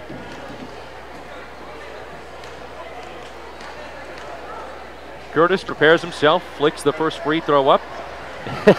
And Curtis, as the ball takes 1 or 2 circles around the rim, does a little shimmy shake and flexes those hips. Shakira would be proud. It reminded me of a flamingo dancer, honestly. Yeah. Did you not like my Shakira reference? Hips don't lie. I'm sorry. Second shot goes for Curtis, as he is now 3 of 6 from the stripe. I mean, Shakira was nice, but you can't be too specific sometimes. I just want you to recognize me. Pat me on the back. Doles has it. He patrols inside the key, kicks it out to Siever, who juggles the basketball momentarily outside to Gage. Gage quickly oscillates the rock down to the hardwood. Fighting for it is Curtis, and Curtis is body slammed and smothered by Doles and Gage. Gage lifted off from the hardwood through the air as he was tripped up. He had no control over his body and then slammed right into the face of Curtis, who seems fine, but that looked painful from our perspective. It was almost like a football scrum for a fumble or a rugby, I can't remember what the exact term is, but when both teams just huddle up and push each other trying to get the football in rugby. Do you even rugby, bro? I do not, but Ty Goss does, so shout out to Ty if he's listening. And a foul on the floor. No, a offensive foul on Siebert away from the basketball. And Siebert picks up his first foul of the ball game. And Siebert, after scoring 2 points in the first quarter, has been quiet since. 2 points, 1 of 4 from the field. Ball is loose as the ball is ripped away from Rolfs. Riberty is tied up with Butcher, and he just tosses it away. Riberty thought that Siebert was going to ski down the near side of the court, and that would have been an easy layup for Siebert. Instead, Riberty shotguns it into the crowd, and after the snipe throw, Curtis will inbound in front of in front of the Wildcat bench. It looked right there that the Wildcats were trying to run before they had their feet under them, and so they just kind of sputtered out. Rolfs has it on the right wing extended. Inglis at the top of the key. As he's at the ground of the key, he gives it off to Elkerman. Elkerman interchanges with Rolfs, who finds Butcher. Butcher is able to wheel inside. He has Curtis a beautiful 1-2 pack-a-punch. Curtis now 6 of 10 from the floor, and Butcher with an excellent assist as he set up Curtis nicely. Ball stolen away. Inglis 1-on-1 against Gage. Inglis has the ball poked out of his hands, and Gage commits the foul. I think English was trying to goad him into fouling him on a layup, but Gage smartly went after him before he got up in the air. So instead of getting a possible and one, it's just a 1-and-1 attempt here. 5 minutes remaining in the ball game. 65-40 is the score. The Purple Dragons, who are ranked 7th in Class 5A, according to the Kansas Basketball Coaches Association, leads by 25. English's 1-on-1 free throw does not go, but that doesn't mean Chase Curtis can't get into the action. The offensive rebound goes back up, and Curtis again shooting efficiently, 7 of 11 in the ball game. Ball slapped up as Riberty tried to find Minster. Minster right hand floater is good. Good job by Minster to stay focused, even though he kind of lost the ball momentarily. Minster has put on a good performance as he has 9 points in the ball game. Curtis has been electrifying as he does the Herculean right bicep flex, slaps it, and he'll go to the free throw line for a +1. Again, he just soared through the lane. He took like one step at the top of the key and just seemed to fly down there, lay it in, and then get the and one after the foul. Minster's 3rd foul. Curtis, 3 of 6 in the charity stripe in this contest. Staggered footing. Right foot in front of the left foot does not go. 3 of 7 from the free throw line. English 4 of 8, and in transition, ball's lobbed up by Seaver, stolen by Butcher, and now it's Elkamil with the rock. Lobs it up. Austin is able to put it through. Second alley-oop between those two, and they've been on the same wavelength all night. Another assist in the books for Elkamil. He has 4. Dole splits the defense. Right corner 3 by Siebert. Dances around the rim, and it's nailed. Siebert for 3. First three-pointer canned of the night. Curtis looks to throw a baseball pass, but instead he picks up his dribble. Quick over-the-head throw to Butcher, and Curtis is fouled on his way to the basket. Curtis, how about a sublime athlete? If I've ever seen one, he's right on the floor. I mean, this entire Pittsburgh Dragons squad is full of phenomenal athletes. Butcher, English, Curtis, Austin, they're all just incredible, and they all seem to flow and ebb with each other in perfect synchronization. Curtis will go to the free throw line and shoot a 1-and-1. 19th foul committed by the Wildcats. Curtis's first free throw will slip off the lip of the iron and then snake off the rim. Parentis on the break, dribbling with the right hand, slows down his pace. Kafka comes out to greet him like a Hallmark card. Forces him to the left side. High ball screen set by Riberty. Backdoor cut by Seaver. Seaver has the ball poked out of his hands, and as it was plucked away, he was slapped on the right arm, and it's a foul on the floor. Now we got a chance. Have you been practicing that greet him like a Hallmark card I've call? been doing that the last 3-4 seasons. This is the first time you've ever called with me, so this is true. I don't expect you to know what my toolbox is like. It's extensive, I'll just say that. Hey, I mean, as long as your toolbox gets the job done, I'm okay with it. I think many would say it's not, though. 71-46 is the score. Purple Dragons lead it currently. Avi Sharma back in our KSHQ studio just called me a tool, so if that means anything. 2 of 2 it goes. Hell, I mean, you are useful and you get a job done. I think that definitely is the definition of a tool. Avi, who called football with myself for Pittsburg High School no more than 3-4 weeks ago. We were really working well together, good chemistry, was supplanted tonight by you, Shelby, for a group project that you wanted to focus on me as the ball is tossed to the air by Parentis and stolen by Leverage. It's over to Kapka. Kapka finds a cutting Gromer. Ball is nearly stolen. Leverage tracks it down. Skip pass over. Left wing trifecta up, does not go down from Weimer's, tracked down by Vogel, but he is jealous of you. He wants to be here tonight. He envies you right now. Well, Avi, I know you're listening. You're going to have every other game. I just needed this one to complete a deadline for an assignment. Leverage slaps the basketball out of bounds as he and Parentes were jostling for position in the post. Sievert will sub out. 71-47 is the score. 3:12 remaining in the contest, and I think that is the white flag waved by Coach Spanenstiel in his first game as a Wildcat coach. Riberty underneath, misses the shot, rebounded by Kapka, who dances in transition, tries to throw an outlet pass to Austin, but instead it's off the back of Riberty. And great defense by Riberty in transition just to keep his hands straight up, had his back towards the basketball because he knew it would be a transition opportunity. No one shouted out that it would be a streaking cutter from Kapka or anyone, but there's a foul away from the basketball. And it'll be on Gromer, his second foul, an illegal screen. As Parentes is now telling Vogel to make his way from the left side to the right side of the court, and as he quickly curls up to the right corner, it's popped away and poked and prodded towards the Wildcat bench by Weimers. Inbounding is Vogel. Vogel looks low to the curling DeSager. Backside throw. Riberty gets way up to grapple the basketball, tosses it up with the right hand. The foul happens in the process of shooting, and Gromer picks up his third foul. Excellent move there by Riberty to go up and essentially spear it one-handed to corral it. Otherwise, it could have gone through the lane and out of bounds and become Dragon Ball. Riberty misses the front of his two shots. He'll have a second opportunity on deck. Wildcat cheerleaders with their purple, black, and white pom-poms now settled behind their back. Nestling at the free throw line is Riberty. His second opportunity goes through as he teed it off. He was able to flick the wrist entirely. 71-48 is the score. 2:45 remaining in the contest. Weimers being pressured in the backcourt. He's double teamed. Kapka throws the ball right into the chest of DeShazer. In transition is Minster. Minster quickly slows down, reverses outside. As he backpedals, he finds Riberty. Left block, up and under. Tries to draw the contact. Fall away shot, no good. Vogel tracks down the rebound. There's a scrum on the hardwood inside the key.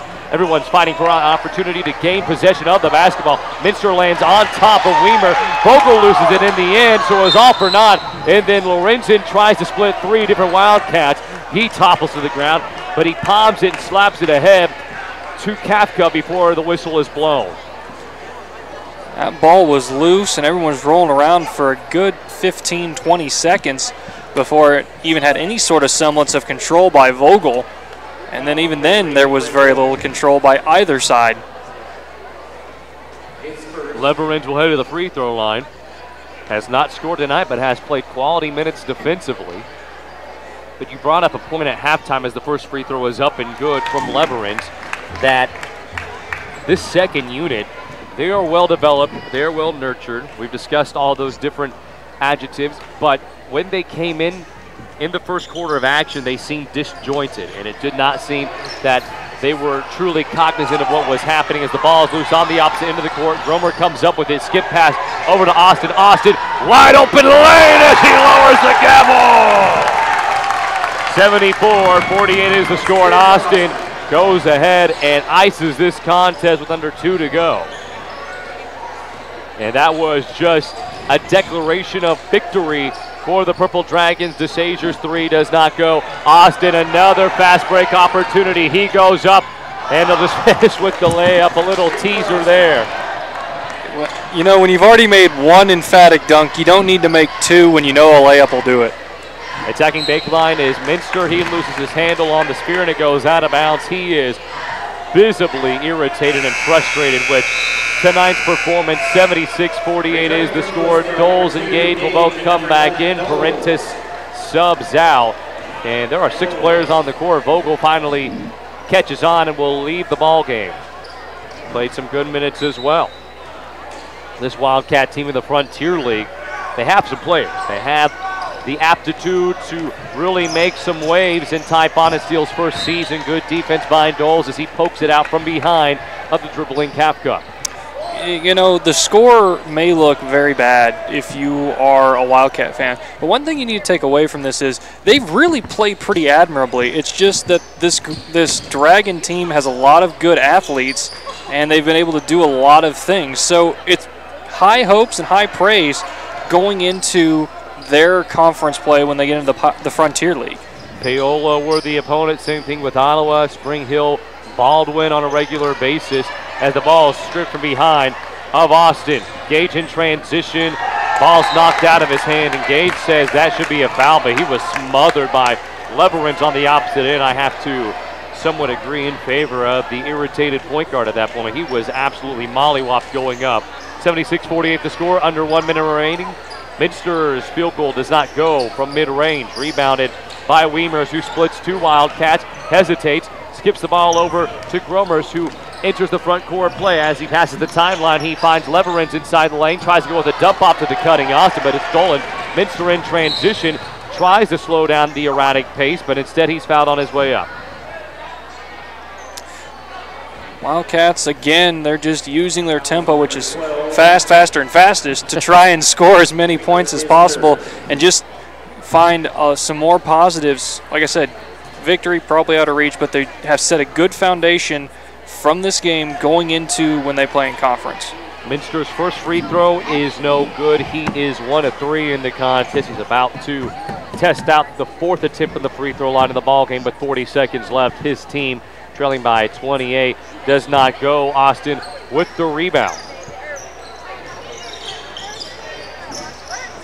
Kapka up fake. He has Austin, who will slow down the cadence of the offense and take it back outside. Riberty will come to greet him, and the ball will just be worked around the horn to end the ball game. Minster guarding Kapka tightly, but Kapka works it back out around the perimeter. Outside the arc is Weimers. Weimers is double teamed. Weimers loses it. It goes out of bounds. It will be Wildcat basketball with 12 seconds remaining. 76-48 is the score. Wildcats trail. I wouldn't be surprised to see the ball in the hands of Dole when the clock strikes 0 to try and get a last-second shot in. Gage with it. He has been quiet tonight. No points. Goes to the lane. It's turned back by Austin. And that will do it. The Pittsburg High Purple Dragons boys basketball team wins in a blowout, convincing fashion, 76-48, knocking down the Class 4A D1 non-league opponent in the Louisburg Wildcats. Again, final score 76-48. We will step aside for 2 minutes, bring you back a final look at the stats and look forward to the ensuing weeks of action. You're listening to the home of Purple Dragon Athletics on ESPN 100.7, your sports headquarters. Hi, this is Dr. Brent Cousins with SEK Urgent Care. When you're sick, when you're injured, or when you just don't feel like yourself, SEK Urgent Care is here for you. Let our skilled providers treat your non-life-threatening illness or injury at a fraction of the time and cost of an ER visit. Located at the corner of Centennial and Broadway in the Meadowbrook Commons. Open 7 days a week for your convenience. SEK Urgent Care, where your family and time matter. Find us fast on names and numbers.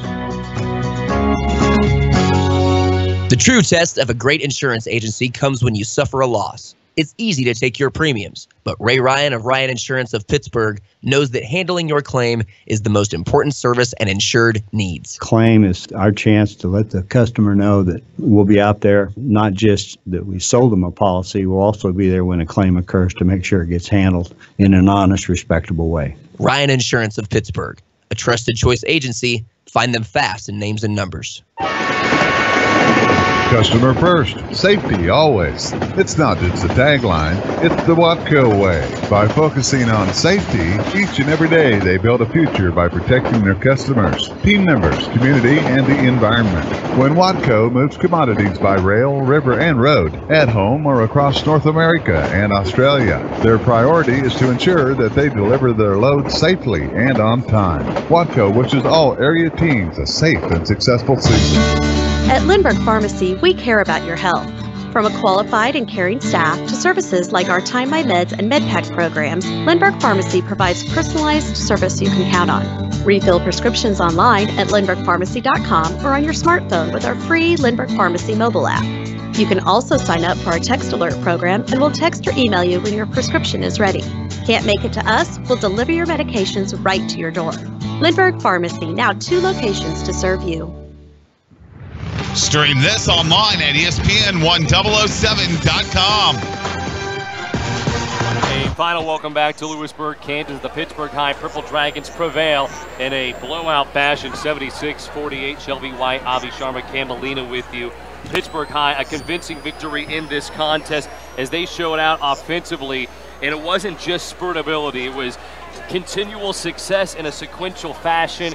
And several players really strung together great performances. Marquis English, 18 points, 7 rebounds in the ball game. Gavin Elkerman, 12 points, 4 rebounds, 4 assists. Drew Rolfs, 12 points. He shot 2 of 4 from deep. The Dragons in their entirety shot 6 of 11 from downtown. The big issue was the free throw line, 8 of 21 from the stripe. However, aside from statistics, Pittsburgh just did an excellent job of commandeering the lead early and holding on to it. After 1 quarter of action, they led by 9, 21-12. At the end of the first half, 38-22 through 3, 59-38 in the final score of 76-48. This Wildcat club, a daunting task was in front of this Pittsburgh team, I should preface, Shelby. This Wildcat team last season playing Bishop Miege, giving Bishop Miege all they can handle in the Class 4A D1 state tournament into quarterfinals. And Pittsburgh came out, did a good job playing them. You have to give credit to the Wildcats overall, though, for having a certain level of resiliency in that first quarter, always keeping the tempo up and making some good shots. The thing is, when you come and you look at games like this between 2 different classes, you know that instinctively, if you look on paper, the higher class is going to have an advantage. However, this Louisburg team came out with a goal, and they tried their hardest to make that goal a reality. They had, like you said, they came out, they were running fast. They wanted to set the tempo. Unfortunately, they just ran into this Dragon team who has a lot of athletes who have giant wingspans, who are very quick, who just seem to have an insane awareness of where the ball is. So they couldn't find those passing lanes when they tried to run and gun it. However, they were able to get some good things going. Doyle, he was very well for them. Jashotson, he was very well for them as well. So they've got a couple players they can build around going forward into this season. Plus, as I said, 48 points on a 5A team, that's a good foundation to build on going forward whenever you start playing teams not only in your conference and in your league, but also just in your same class bracket of 4A. And that's not even taking into account Ty Bonensteel. This is his first season in a whole new area of the state, new kids working with talent that needs to be nurtured. There are some seniors on this team that really did turn some heads. Parker Parentis, that second unit point guard, did a great job. Desmond Doles, as you mentioned him, had 6 points, and he fought valiantly down low against English. But I think you made the most important point. This Pittsburgh team, really athletic, and it showed when they were running in transition and after forcing turnovers, which they did a great job of doing so. And Coach Rolfs, before you add on, because I know you're chomping at the bit to add one little bit, but Coach Rolfs told me that this is a high IQ team, possibly one of the smartest, most intelligent clubs he's ever coached. And just seeing them on the floor, knowing where those passes were going to be, jumping the passing lanes, not being afraid or intimidated by anyone on the court, just really proved that this club can go a long ways. The one last comment I want to make about Louisburg, and I'll make some about Pittsburgh. There are 6 or 7 sophomores, and that's all the underclassmen that are on this team. This is a team led by juniors and seniors under a first-year head coach. So this first-year head coach has got to balance the act of, these are the players I have and what their talents are. How can I get them to buy in my system and get them to lead these young ones who I'm going to have for a few more years into building the program how I want it to be? And I think tonight, even though it was kind of a rough-looking game on the scoreboard, I think he's got a good, positive start there. And as you said, this team is just incredibly high in the IQ for what they are doing at this point, and everything will happen as well. They will do very quickly. They are a very unselfish team for what they are doing. And I would highly agree with that. We are now joined by the Pittsburgh High School head boys basketball coach, and Kylie Rolfs. And as he gets his headset on, Shelby's trying to get out of his way. Coach Rolfs, a great opening victory to begin this season. You have to feel pretty confident about your team's performance tonight. Well, I'm obviously you take the win, and the coaching side of me says we got so many things we didn't do well tonight, and we got a lot of things to get better at. But I thought our kids came to play. We competed. We did enough to get it done the way we were capable of getting it done. But we're a long ways away from being what we need to be, and that's very typical after a first game, without a doubt. So, I know our guys will get back to it and try to fix some of the things we need to be better at. And you talk about the coaching side coming out of you. I know you're being very humble in the regard of how your team performed tonight, but defensively, and I want to hold on this as a quick preamble, that you told me during our earlier interview in the week that this is probably one of the smarter clubs that you've coached over the last handful of years, and it showed. Their intelligence showed tonight. They jumped in front of the passing lanes, were able to induce some transition opportunities, and the athleticism really paid off. Can you just touch on how smart your team is? Well, we do have a very high basketball IQ. I don't know that we always used it as well as we usually can and do, but you're right. I mean, we got a lot of hands-on balls tonight, which created a lot of opportunities on the other end, and that's very important for us. We have length on our team. We're not necessarily big, but we have length and we have the ability to get hands, and with that basketball IQ, we like to think that we can put ourselves in the right position to make that stuff happen, and we made enough of those things happen to go on a few runs that made a difference. Well, Coach, your team shot very efficiently tonight. To my count, just under about 60% in the contest. Can you talk about the mentality of not settling for shots? Chase Curtis started the game 0 for 2. He finished 8 of 12 from the field, and then Marky English also having a great performance. Yeah, well, I mean, we've got guys that can put the ball in the hole. There's no question about it, and so, on a given night, as long as we're moving the ball the way we need to, and I thought we did that for the most part tonight. There was other times where I thought we settled a little too early, but in general, if we move the ball like we're capable of moving, we're a load to deal with on the offensive end. We just need to be a little bit more of a load to deal with on the defensive end.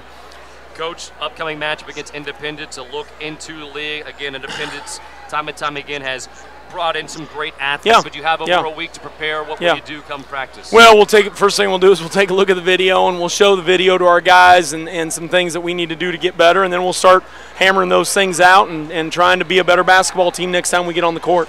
Well, Coach, I really appreciate the time, and congratulations on the 76-48 season opening victory against the Wildcats. Appreciate it. Thank you. Once again, that was the Pittsburg High School boys basketball coach Kylie Rolfs here on the postgame show on ESPN 100.7. Just some final salutations.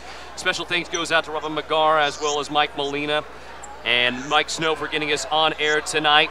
So a quick sign-off from Shelby White and Avi Sharma back at our KSHQ studio. I've been Cam Molina. The girls basketball team falters tonight 46-43, but the boys team picks up where they left off, winning 76-48 to start the season for Coach Riley Rolfe at 1-0. Thank you so much for joining us here on ESPN 100.7. Have fun, be safe. Make sure to tune into Pittsburg State football tomorrow as they travel to the Texarkana Bowl. Make sure to tune into all that coverage with Eddie Lomchek, Mike Snow, and BJ Harris here on your sports headquarters, ESPN 100.7. What does it take to have a truly positive reputation? At Vogel Heating and Cooling, we know reputation is earned by consistent performance.